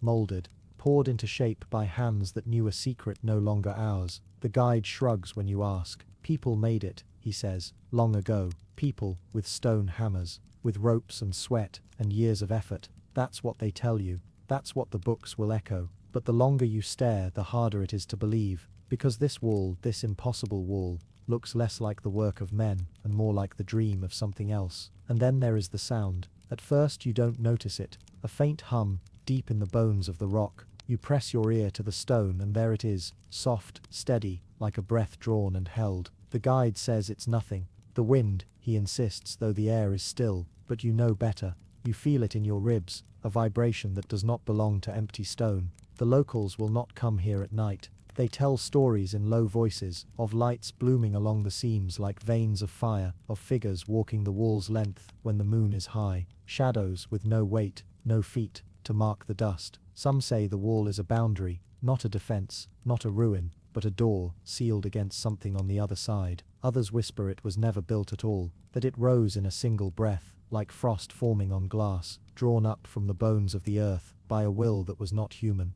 You spend hours tracing its length. There is no gate, no end. The wall runs like a thought across the land, unbroken, until the mountains swallow it whole. And then, as the light fades and the air grows thin, you see it, a mark, small, carved into one stone near the base, not a crack, not a chip, a symbol, simple, perfect, a spiral curling inward, so fine you almost miss it. You touch it, and the hum rises, deep and low, swelling through the ground until your bones ache. You pull your hand back, the hum fades, you touch it again, the sound returns, louder this time, pulsing, almost alive, and then, you hear it, a sound like stone shifting far below, like something vast stirring in its sleep. The mountains hold their breath, the air presses heavy against your skin, and for one trembling moment you think, no, you know, that this wall is not a wall at all, it is a seal, and the thing it holds has just woken up. The river that hides a forgotten city. Some rivers speak in whispers. They glide over stone and root, carrying secrets no one will ever hear. Others roar, bold and defiant, carving valleys from mountains. But this river only waits. It waits beneath a quiet sky, flowing slow and heavy through a jungle so thick that daylight barely touches its skin. Fishermen drift across its surface, their nets dragging against currents that seem deeper than they should be. No one lingers long on these waters. No one asks why the river's song changes at night. But you heard the stories. They say that beneath the river lies a city, a whole world drowned in silence. Its streets paved in stone, its walls carved with patterns no living tongue can name. Some laugh when they say it. Others don't laugh at all. They lower their voices and glance toward the trees, as if the forest itself might be listening. It begins with a shadow. You lean over the edge of the boat as the water darkens, not from depth, but from something beneath it. Shapes glint in the sun, a line too straight, a corner too sharp to be nature's work. The water is warm, but your skin prickles cold. The boatman shakes his head. Do not look too long, he warns. His voice is brittle, like bark ready to snap. Why, you ask? Because the river looks back. You smile, but you do not laugh. Because something stirs below, just beyond sight. The current slows as though the water itself holds its breath. Your fingers curl around the edge of the boat, and then you see it, a column rising from the murk, carved in spirals that twist like snakes. Beyond it, a wall studded with strange symbols, half shrouded in silt. It is not a ruin. It is a city sleeping. You want to dive, every bone in your body strains toward the water. You imagine streets paved with white stone, doorways yawning like mouths, statues staring with blind eyes. But the boatman grips your wrist. His nails bite your skin. No, he says, and his voice is not a warning now. It is a plea. He tells you what they all know but do not speak aloud.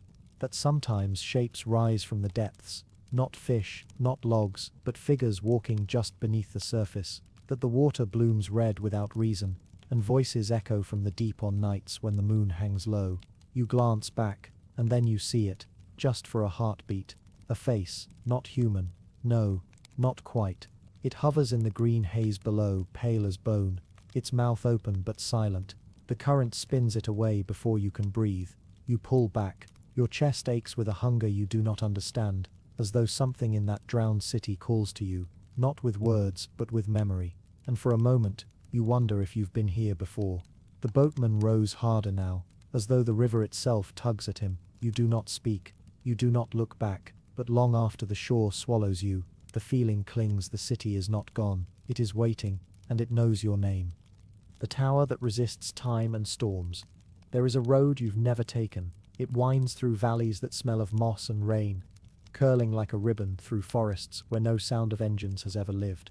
The air here feels older than the world you know, older than the maps, older than the names carved in stone, and then you see it.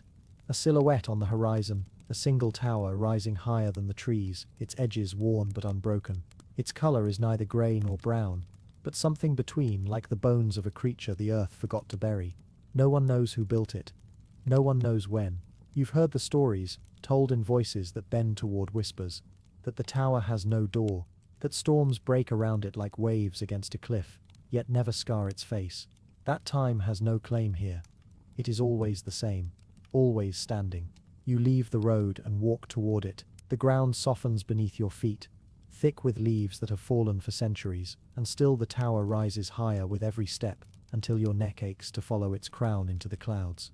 There are no carvings on its walls, no windows to break the surface, just smooth stone, cold as dusk. You lay your palm against it and feel nothing, not warmth, not life, not even the sting of winter air. It is not dead, but it is not living either. Some say the tower was built before men knew tools, others claim it is the spine of the earth itself, piercing upward, clothed in disguise.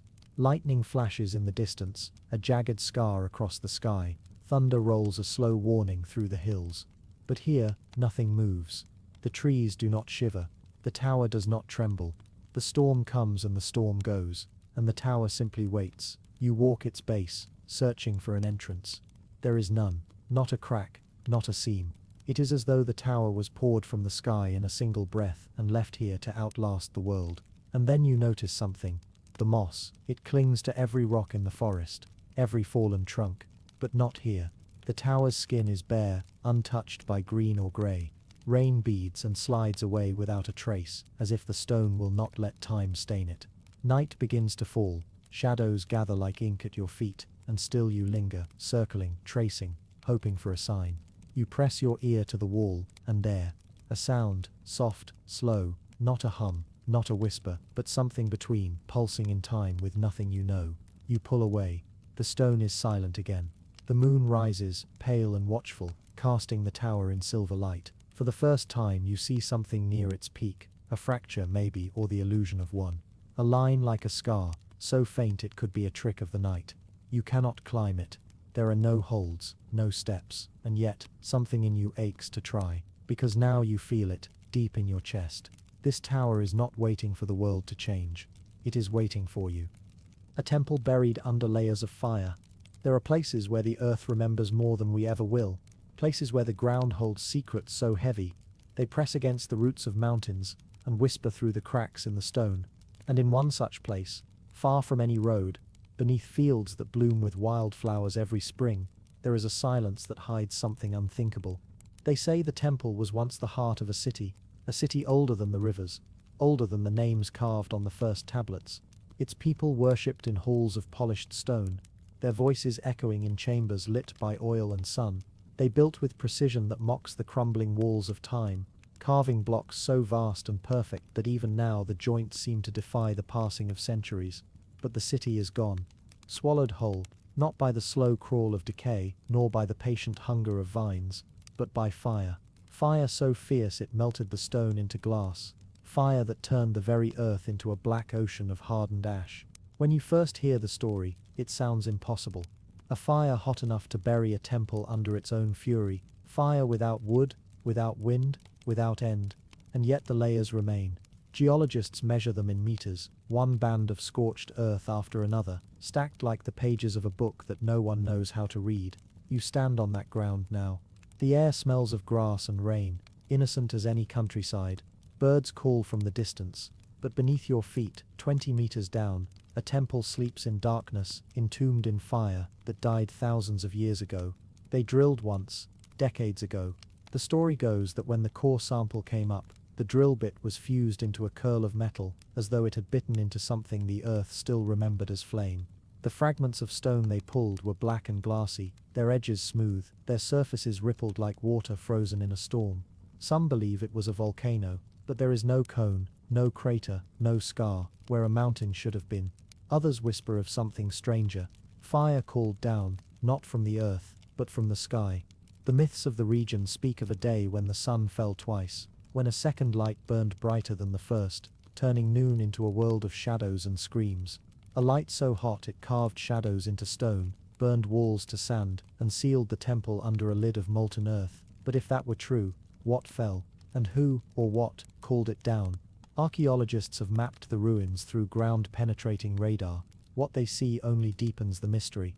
The temple is vast, more than vast, it is intricate. Hall after hall, a geometry so precise it might have been drawn with tools finer than ours. Stairways that spiral toward a center no one has seen.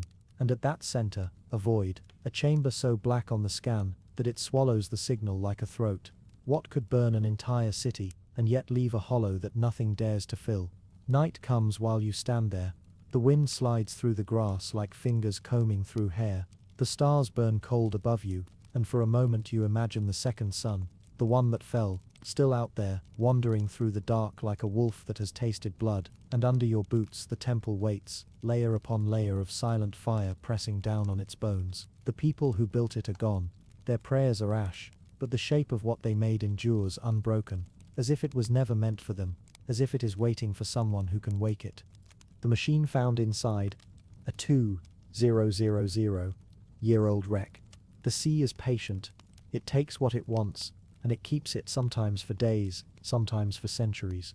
Beneath its shifting skin of waves, it buries whole stories in salt and silence.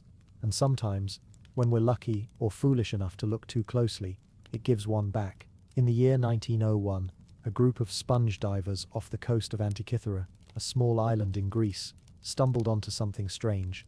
The water was calm that day, a green haze of sunlight filtering down through the depths. They were expecting sponges. What they found instead was the broken ribs of a shipwreck, scattered across the seabed like bones of a creature too vast to imagine. Bronze statues, fragments of amphorae, shattered marble faces staring from the sand. Treasures, yes, but also questions. This ship had sailed more than 2,000 years ago, and never reached its shore. For weeks the divers brought up pieces of it, heavy with centuries of salt and coral, but among the finds was something unlike anything else. At first it looked like a lump of corroded bronze fused with rock, nothing elegant, nothing beautiful, just a mass of green and black, jagged with decay. But when they cleaned it, when the archaeologists examined the shapes within, they saw teeth, not the teeth of a jaw, but the teeth of gears. Imagine this more than 2 millennia ago. Someone made a machine with wheels and cogs and tiny perfect notches, each one carved by human hands, and then they placed it on a ship that sank into darkness for 2,000 years. The object, now called the Antikythera mechanism, should not exist, not in the time it came from. Its gears are so fine that even clockmakers of the Middle Ages would have struggled to match them. Some pieces are thinner than a fingernail, yet precise enough to track the turning of the heavens. That's what it was for, at least, that's what they think. To map the sun, the moon, the planets, to predict eclipses and perhaps even signal the timing of sacred games. But how? How did an age of bronze and stone give birth to something that feels like it belongs to an age of silicon and steel? Some believe it was the work of a genius, an Archimedes, or someone like him, centuries ahead of his time. Others whisper of secrets past like shadows between forgotten hands, knowledge lost not once, but many times over, like a tide rising and falling against the shore of history. Today, fragments of the mechanism lie in a glass case, safe and still. Scholars have scanned them, modeled them, even built replicas, and yet no one can quite agree on what the full machine looked like, or how deep its complexity ran. Was it an isolated marvel, or the last surviving child of an entire lineage of machines we will never see? Close your eyes and imagine it whole. Imagine the bronze shining, not green and ruined, but bright as the sun it was meant to follow. Imagine fingers turning its dials, voices murmuring over charts of stars, minds reaching for the shape of time itself, and then imagine the silence when it sank. A splash, a shadow, the weight of water closing over it, 2,000 years of darkness, and then a diver's hand, pulling up a secret the sea almost kept forever. Now, somewhere in the night, the waves still move against the shore, slow, endless, patient. What else waits in their depths, turning gently in the dark, holding answers we have not yet learned to ask? A frozen lake that hums like a choir. Far north, where winter is not a season but a state of being, there is a lake. For most of the year it lies silent, a sheet of ice stretched taut between mountains like glass drawn by an unseen hand. Its surface glimmers pale blue under a sky where the sun drifts low and distant, its light more suggestion than warmth. It looks ordinary, just another frozen lake among thousands, but wait until the wind dies, until the world falls quiet, then you will hear it. At first it is only a whisper, a faint vibration under the crust of ice, like the deep sigh of something sleeping far beneath. Then, as you stand and listen, the sound grows, spreading across the frozen expanse in long shimmering tones that rise and fall like voices in a cathedral. It is not a single sound, but many overlapping and sliding over one another, each note bending and warping as if the ice itself is singing. Locals call it the lake's song. Scientists call it something else, thermal expansion, the cracking and stretching of ice as it tightens and loosens in the cold. But those words do not explain the music. They do not explain why it feels almost intentional. Some say the sound is like a whale calling in the distance, long and mournful. Others hear bells or a low organ rumble, or voices, yes, voices, layered and endless, humming from beneath your feet. The kind of sound that makes you hold your breath without realizing, makes you glance toward the horizon as if something might rise from that still white sheet. On some nights, under the aurora, the sound becomes stranger still. The green and violet lights ripple across the sky, and from the ice comes a chorus, deep and resonant, vibrating through the soles of your boots and into your bones. It feels alive, as if the earth itself is speaking in a language older than words, older than time. No one knows when it began. Perhaps it has always been this way, the lake humming its secret song while the centuries passed overhead. But stories grew around it, as stories always do. There are tales of travelers who followed the sound drawn farther and farther out onto the frozen surface until the shore vanished from sight, and then nothing. No footprints returning, no echo of voices, just empty white silence. Some say the sound is not the ice at all, but something beneath it, something vast and patient, stirring in the depths as the weight of centuries presses down, something that cannot move, yet can sing. And if you stand there long enough, if you let the music wrap around you like a shawl of cold air, you will feel that same question that has haunted every soul who has ever heard it.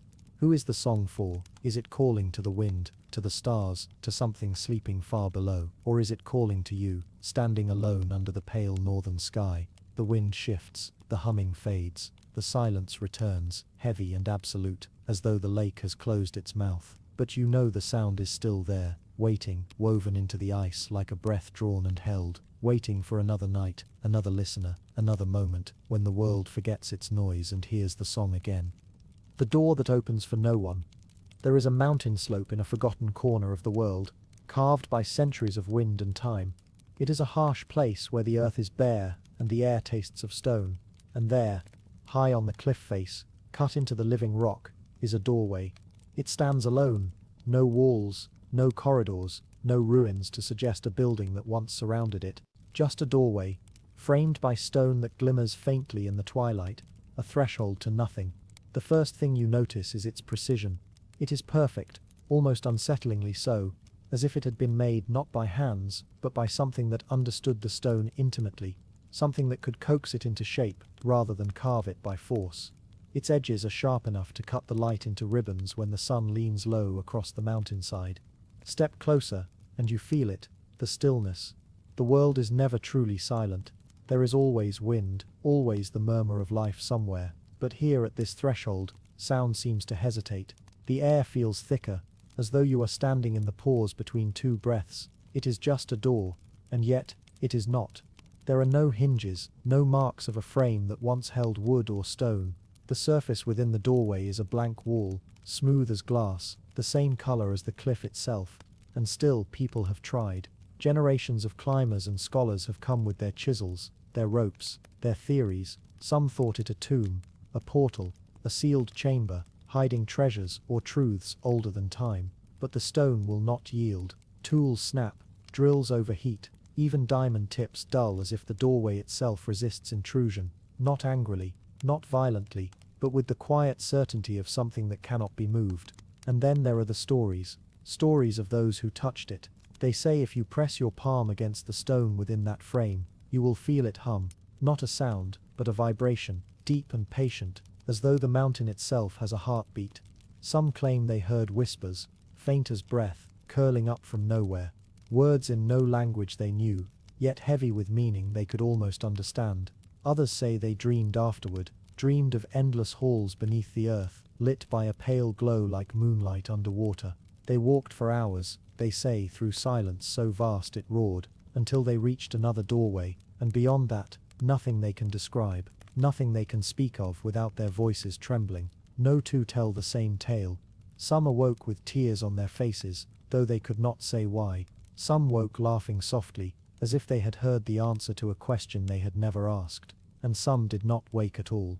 There are journals, faded and brittle, written by hands long gone, filled with fragments. It is waiting. The door is not closed because it was never meant to open. Something watches from the other side, but only when you are still enough to feel it. Even now, when the world has mapped almost everything, when satellites sweep over mountains and machines scan the depths, this doorway remains unopened, unexplained. Is it a threshold to nowhere, or to somewhere we were never meant to go? You stand before it now, the wind curling around the stone like a slow breath, the sky deepening into dusk. You could leave. You could turn back down the slope, let this place slip into memory like a dream fading with daylight, but you do not.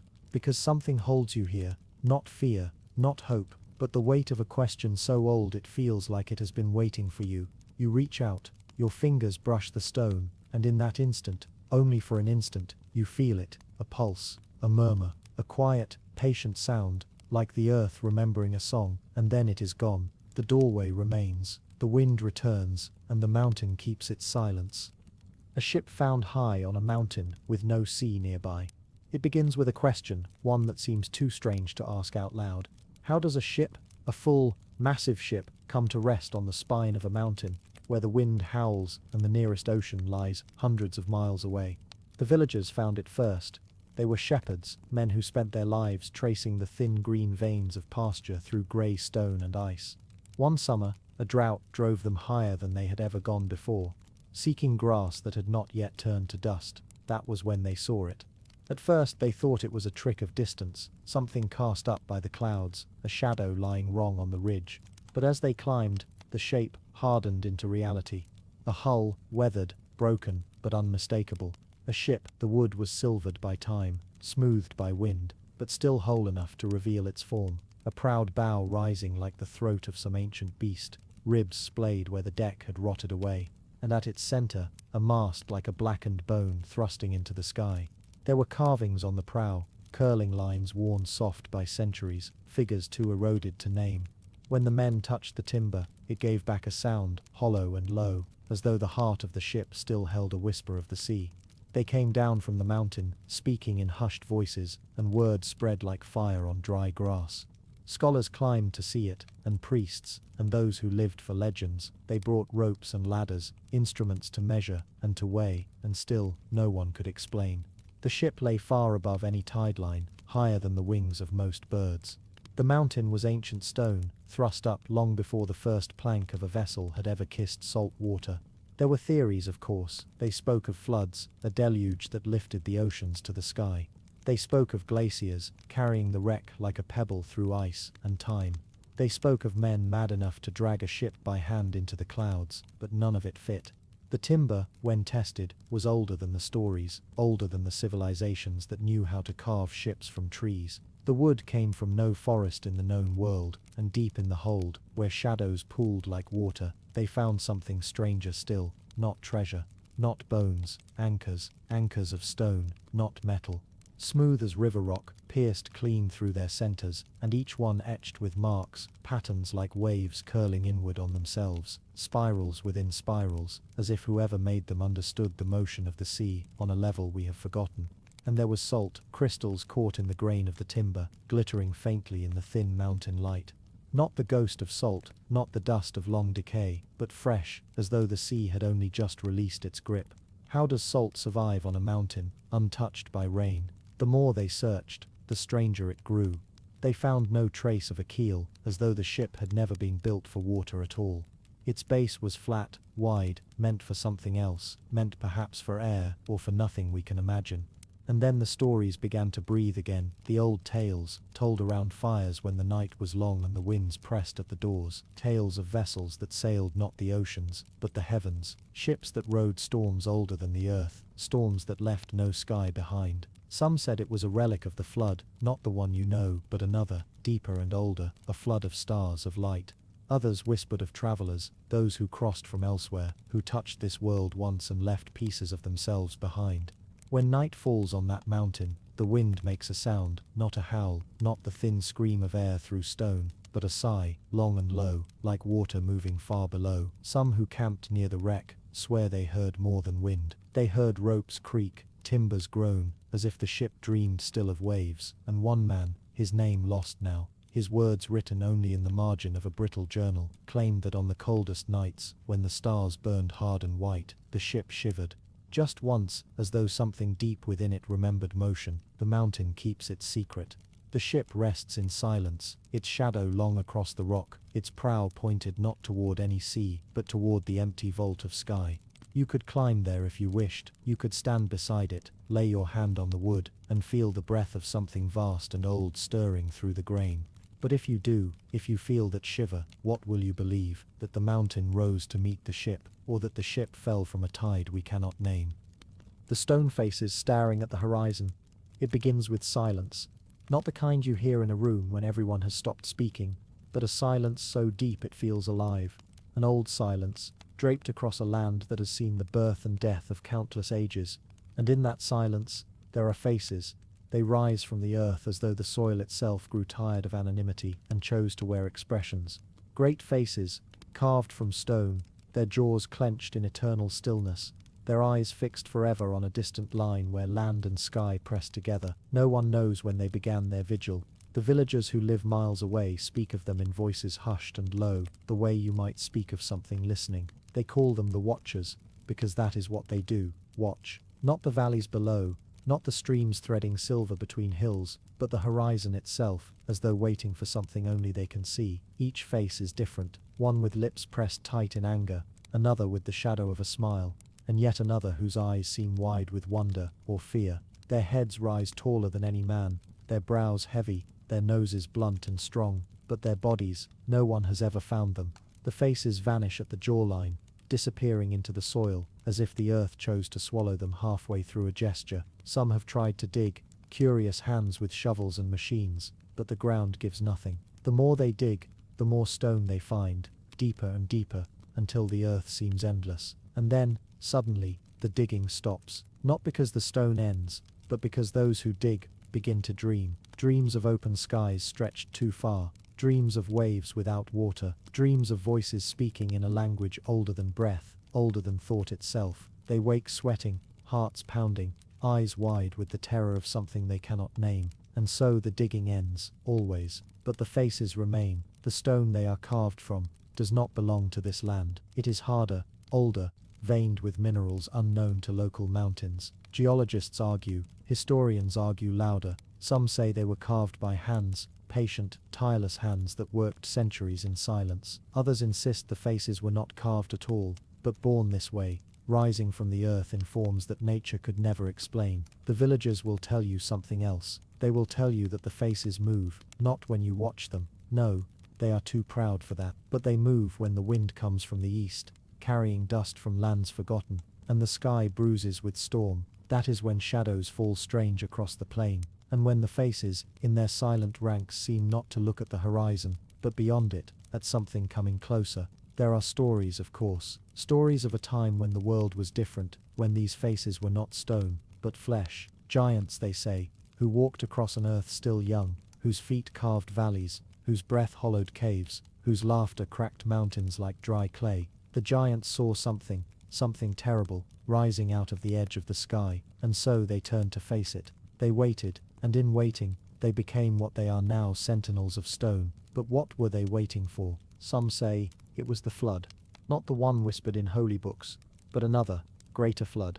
A tide of night, swallowing light star by star. Others say it was fire, rolling from the heavens like a river of molten suns. And some say, softly, when the lamps burn low, that it was neither, that it was something still coming. Scholars scoff, of course. They measure, they map, they drone on about erosion and tectonic shifts, but none of them will camp there when night falls. None of them will sit alone beneath those stone gazers and feel how heavy the air becomes, as if every breath you take is borrowed from something that still owns this place.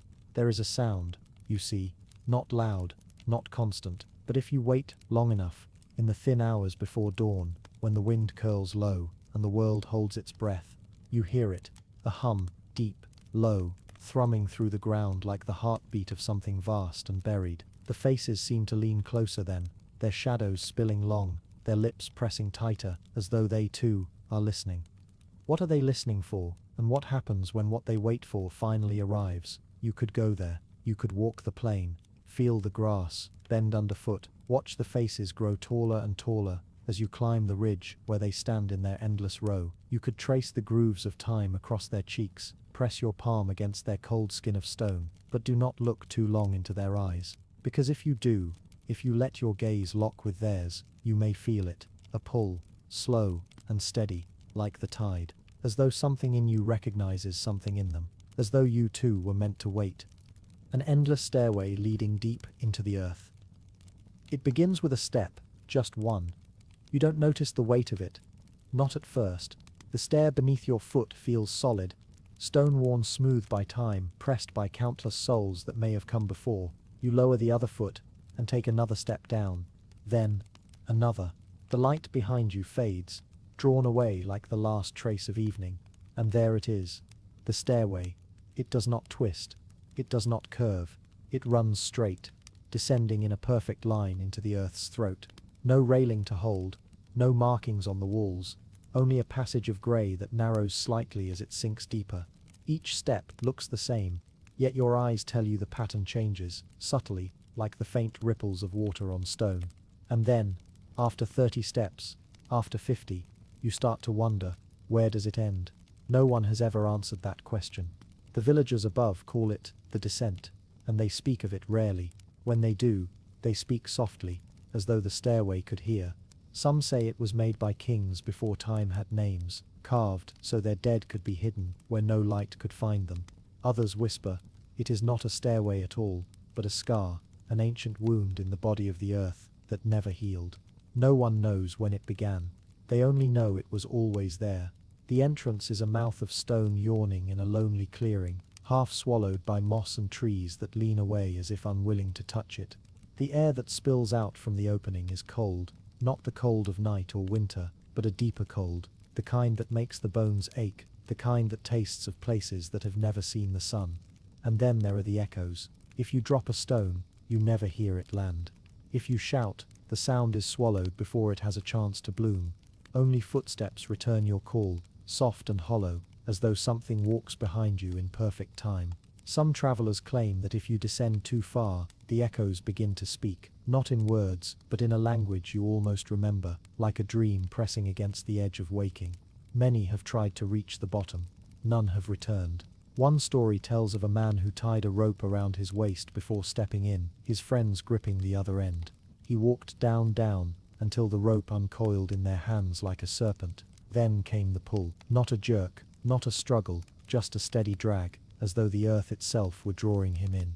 They braced, they pulled, and then nothing. The rope went slack. When they hauled it up, it was clean cut, the fibers smooth, as if a blade sharper than thought had kissed it. There is another story, softer, stranger. A woman who wandered into the stairway, during a night when the moon hung low and red. She carried no torch, only a candle trembling in her hand. Hours passed, dawn came, she did not return. But every year, on the same night, villagers say they see a faint light deep in the mouth of the stair, flickering like a heart still beating in the dark. Some believe the stair leads to the core of the world, others say it leads nowhere, that it folds back upon itself, an endless loop, a spiral made straight. There are those who whisper it descends into the sea beneath the earth, where rivers of molten light coil like sleeping serpents, where voices drift on currents no ear was meant to hear. And then there are the dreams. Those who stand too close, too long, dream of falling. Not fast, not violent, falling slowly, gently, as though gravity were a sigh drawing them downward. They wake with dust on their feet, even if their doors were locked tight. The steps themselves bear marks. Not carvings, not letters, but grooves worn shallow, as if hands brushed them again and again for thousands of years. Some look like prints, fingers pressed too deep, shapes too long, too narrow. A few are stained, not with rust or earth, but something darker, something that has seeped into the stone like ink into cloth.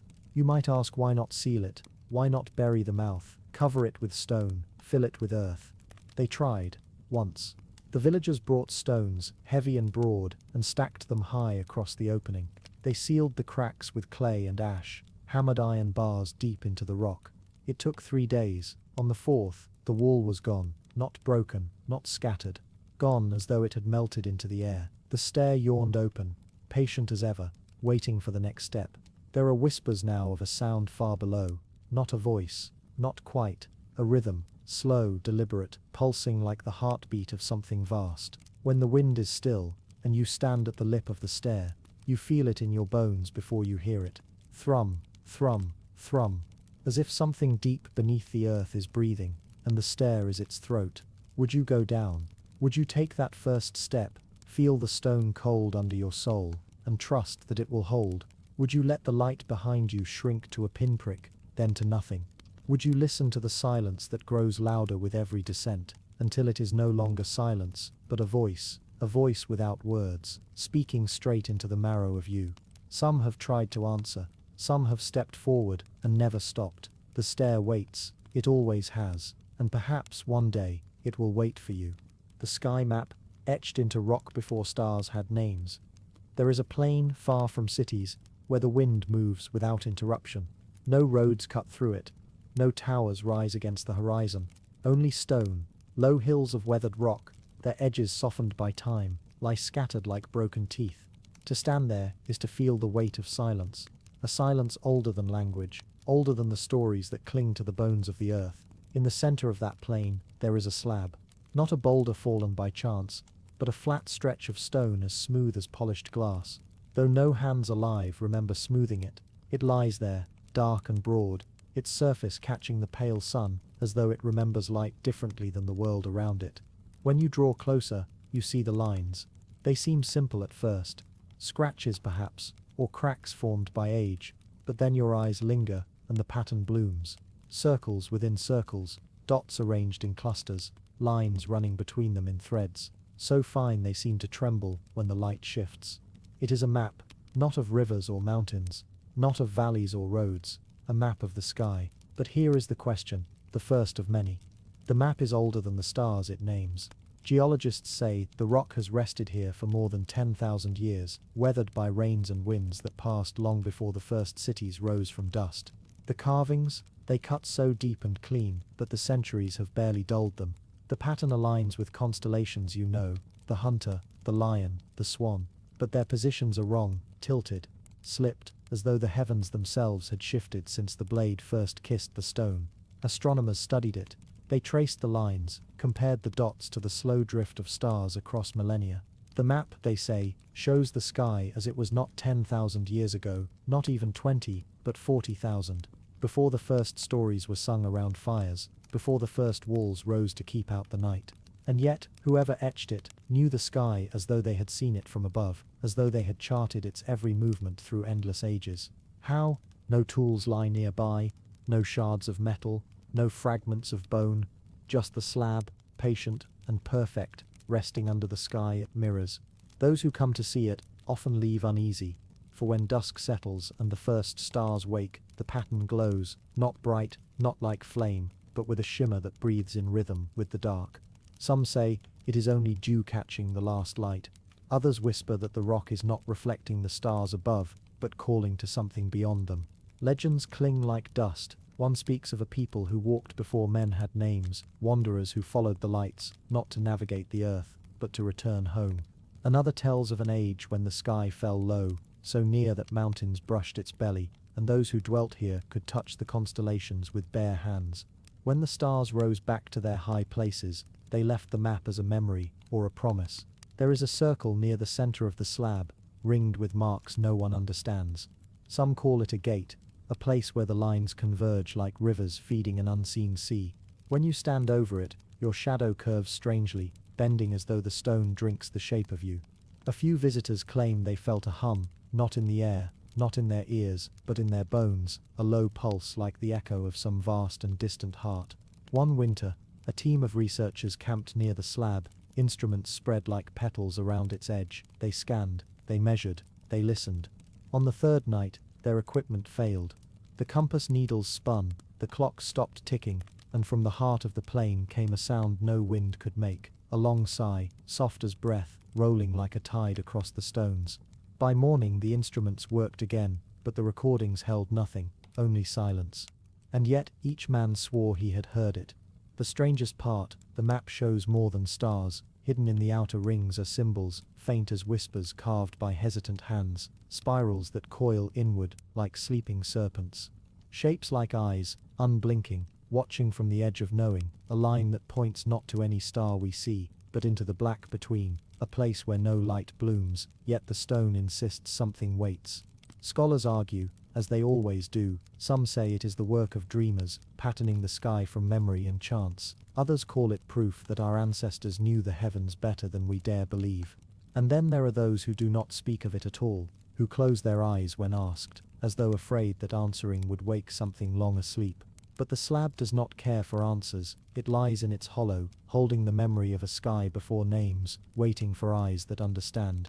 At night, when the wind is still and the stars burn cold above, you can almost feel the pattern pressing back against your gaze, not stone, not carving, but a map alive, unfolding in silence, pulling you toward a horizon that does not end. And if you listen long enough to forget your name, long enough to let the dark settle like a second skin, you may hear it. A voice without sound, a call without words, rising from the heart of the rock like light from a star you have never seen. It will not tell you where the map leads, only that the journey begins not in the sky, but here, beneath your feet. Perhaps it waits for the one who can follow, perhaps it waits for you. A bridge of glass, beneath the jungle floor. Deep in a jungle where the trees grow so thick, they blot out the sun.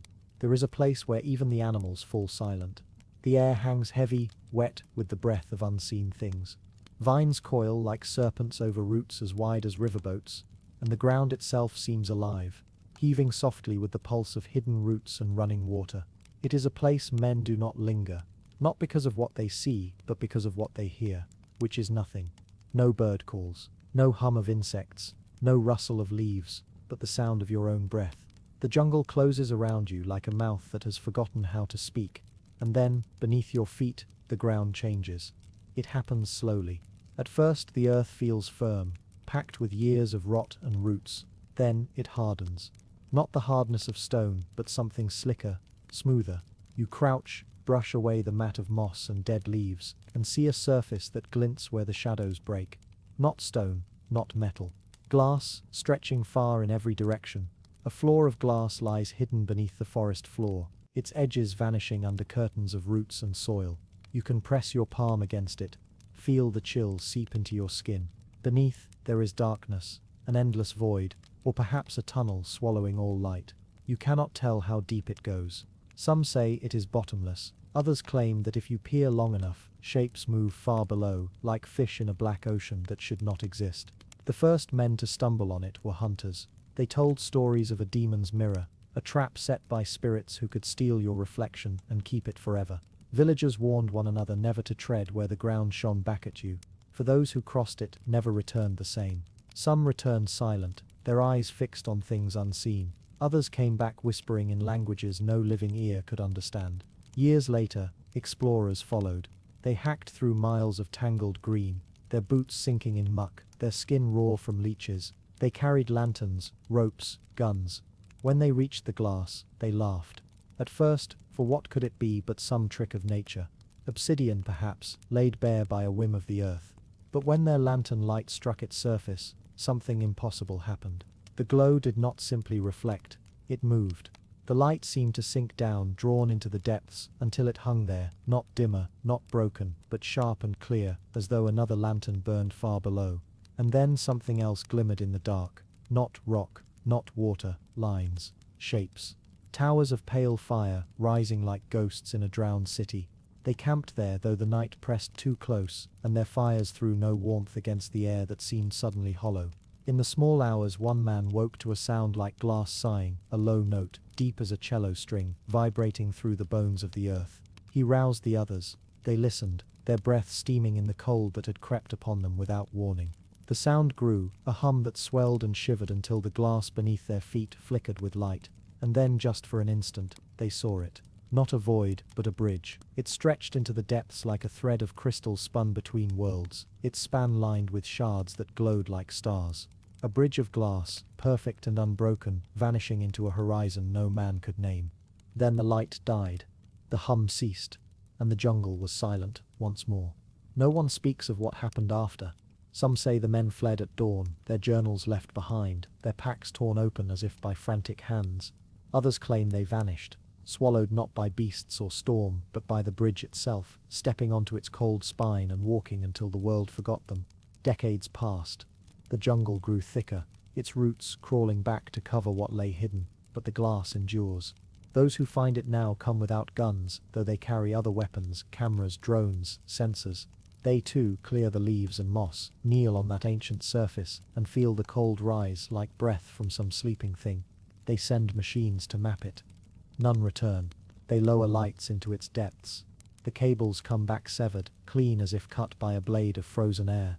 And yet, when the night comes, the glass hums still, soft at first, a whisper only the earth can hear, then stronger until your teeth ache and your heart falters with the rhythm of a sound too old to belong to this world. There are theories, of course. There are always theories. Some claim it is the relic of a forgotten age, a road laid not for men, but for those who came before, beings who walked the stars and left behind a bridge that once spanned more than Earth itself.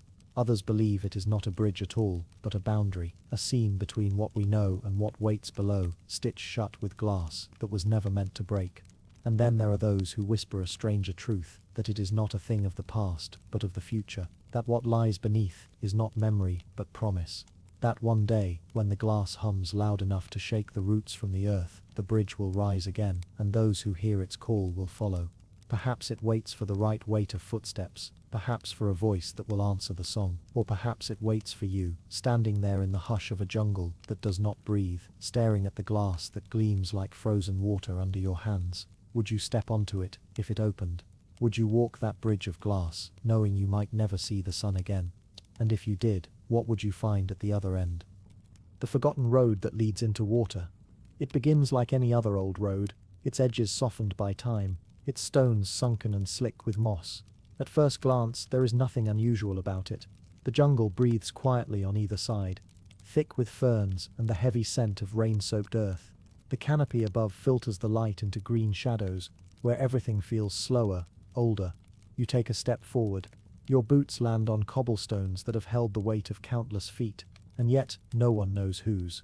The path curves gently, as if drawn by a hand that still lingers in memory. There are no signposts, no markers, no carvings to hint at where it leads or why.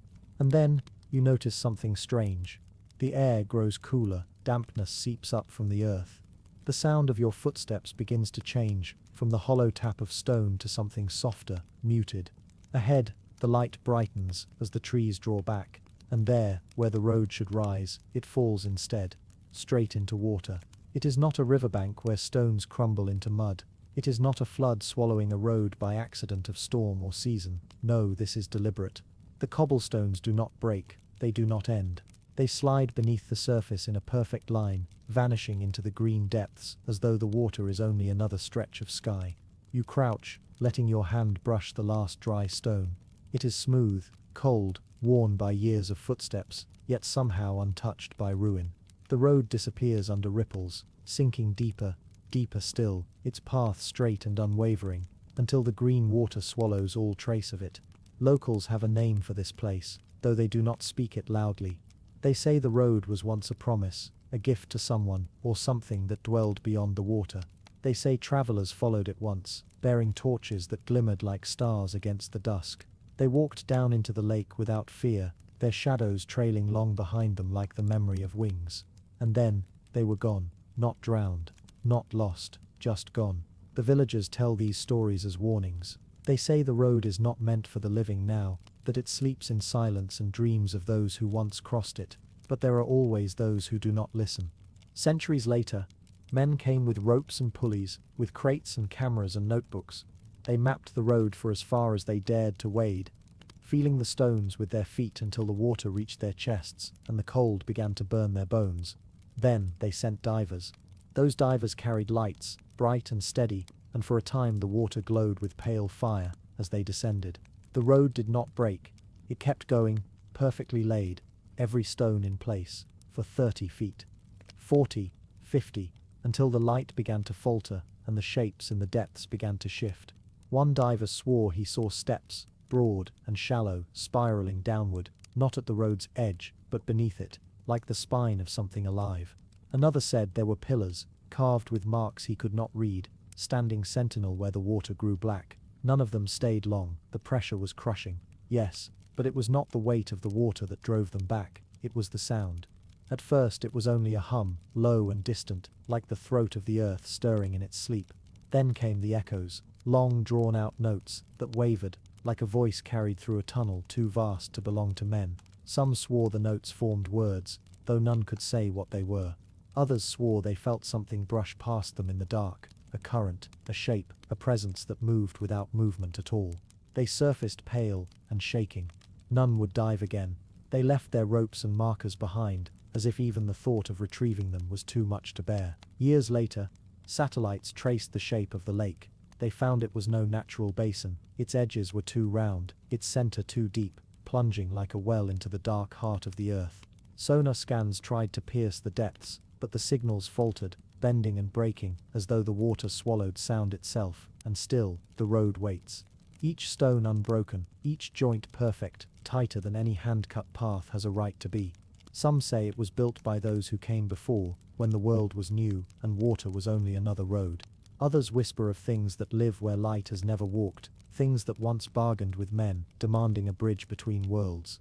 A bridge that still stands, though the feet that shaped it have turned to dust. And there is another story, one almost too strange to tell, that the road is not finished, that somewhere far below the water, beyond sight and breath, men still work by the light of no sun, laying stones in silence for a master who does not age. Would you follow it? If the water lapped cool against your ankles, if the road stretched clear as glass beneath the ripples, would you take the first step? Would you trust that the stones will not end, that the road will hold, even when the green turns to black and the weight of the lake presses like a hand against your chest? Would you walk until the last gleam of the surface faded above you and the hum rose around you like a voice calling you home? Or would you turn back, leaving the forgotten road to its long, slow silence, knowing that somewhere in the dark, it waits for footsteps that have not yet come? The tower of lights that shouldn't be there? It begins with a rumor, a glimmer spotted far away on the horizon, where there should be nothing but open desert. A place where no map shows a settlement, no satellite marks a structure, and yet the lights are real. They say it happens just after the last ember of sunset fades, when the heat of the day finally loosens its grip and the desert exhales into cool darkness. The sky blooms with stars, so sharp they almost hum in the silence, and for a time the world feels still. And then, there it is, a column of light, faint at first like the flick of a candle at the edge of your vision, then stronger, rising straight into the night, like a blade of fire drawn from the earth itself. Travelers tell the same story in hushed voices. They see it from a distance, sometimes miles away, shimmering like a beacon calling through the dunes. Some try to approach, thinking it's a campfire, or a searchlight, or maybe a settlement, long forgotten by time. But when they do, the desert plays its tricks. The lights do not come closer. No matter how far you walk, no matter how many ridges you cross, the horizon only swallows you deeper into emptiness. Sand and stars, nothing else. Until suddenly you crest a rise, and it's there, a tower. Black against the starlit sky, its sides smooth as poured glass, tapering upward into a spire that splits the heavens. It should not exist here. It should not exist anywhere. There are no seams in its walls, no doors, no windows, just a surface that drinks starlight and throws it back in cold whispers of silver. And at its crown, the lights, not a single beam, but a ring of fire that moves, slow, deliberate, circling the spire like a planet bound to an unseen sun. The glow shifts in colors no flame should hold, deep blues that ripple into green, sharp whites that flicker into violet, like the last breath of a dying star. People who've stood at its base say the ground hums, not loud, just a pulse you feel in your bones, like the echo of a distant heartbeat. They say if you press your ear to the black surface, you hear something, not wind, not stone cooling in the night, but a rhythm, soft, measured, like the tower is alive. Others claim they've heard voices, not words exactly, just fragments, tones that sound like language and music at once, notes that coil around each other, weaving something you almost understand but never quite catch. And then, the strangest part. When dawn comes, the tower is gone. No rubble, no footprint in the sand. Nothing but wind-swept emptiness, where you swear you stood hours before. People have tried to mark the place. They plant stakes, carve symbols into stones, drop pins on their GPS. But when they return, days, weeks, even hours later, the desert is blank, endless, erasing all trace of what was. Scientists have offered theories: mirages caused by temperature shifts, atmospheric reflections, a rare type of lightning. But those who've seen it, truly seen it, swear it is no trick of heat or eye. They describe the same impossible details: the seamless walls, the humming earth, the lights that are not lights at all, but something alive, something watching. And then there are the others, the ones who never came back. Expeditions vanish without word, their last transmissions little more than static tangled with a sound like low, distant bells. There's a legend, older than any map. It says the tower is not of this world, not entirely, that it appears where the veil between things grows thin, when time bends and space breathes in its sleep. They say the lights are not a beacon, but a lock, a signal to something far beyond the sky, telling it the door is ready to open. If that's true, then the tower isn't just watching, it's waiting. And if you ever see it, just a shimmer first, faint and pale against the desert dusk, would you follow it? Would you walk until your throat cracks, and your shadow stretches thin beneath a moon that will not set? Or would you turn away, knowing that some doors, once seen, never really close? The world is full of questions that may never have answers, and every mystery only leads to more. Which of these discoveries left you wondering the most? Tell us in the comments. I'd love to hear your thoughts. If you enjoyed this journey through unearthed secrets, don't forget to subscribe, like this video, and share where you're watching from and what time it is right now. Until next time, keep your eyes open, because the truth might be closer than you think.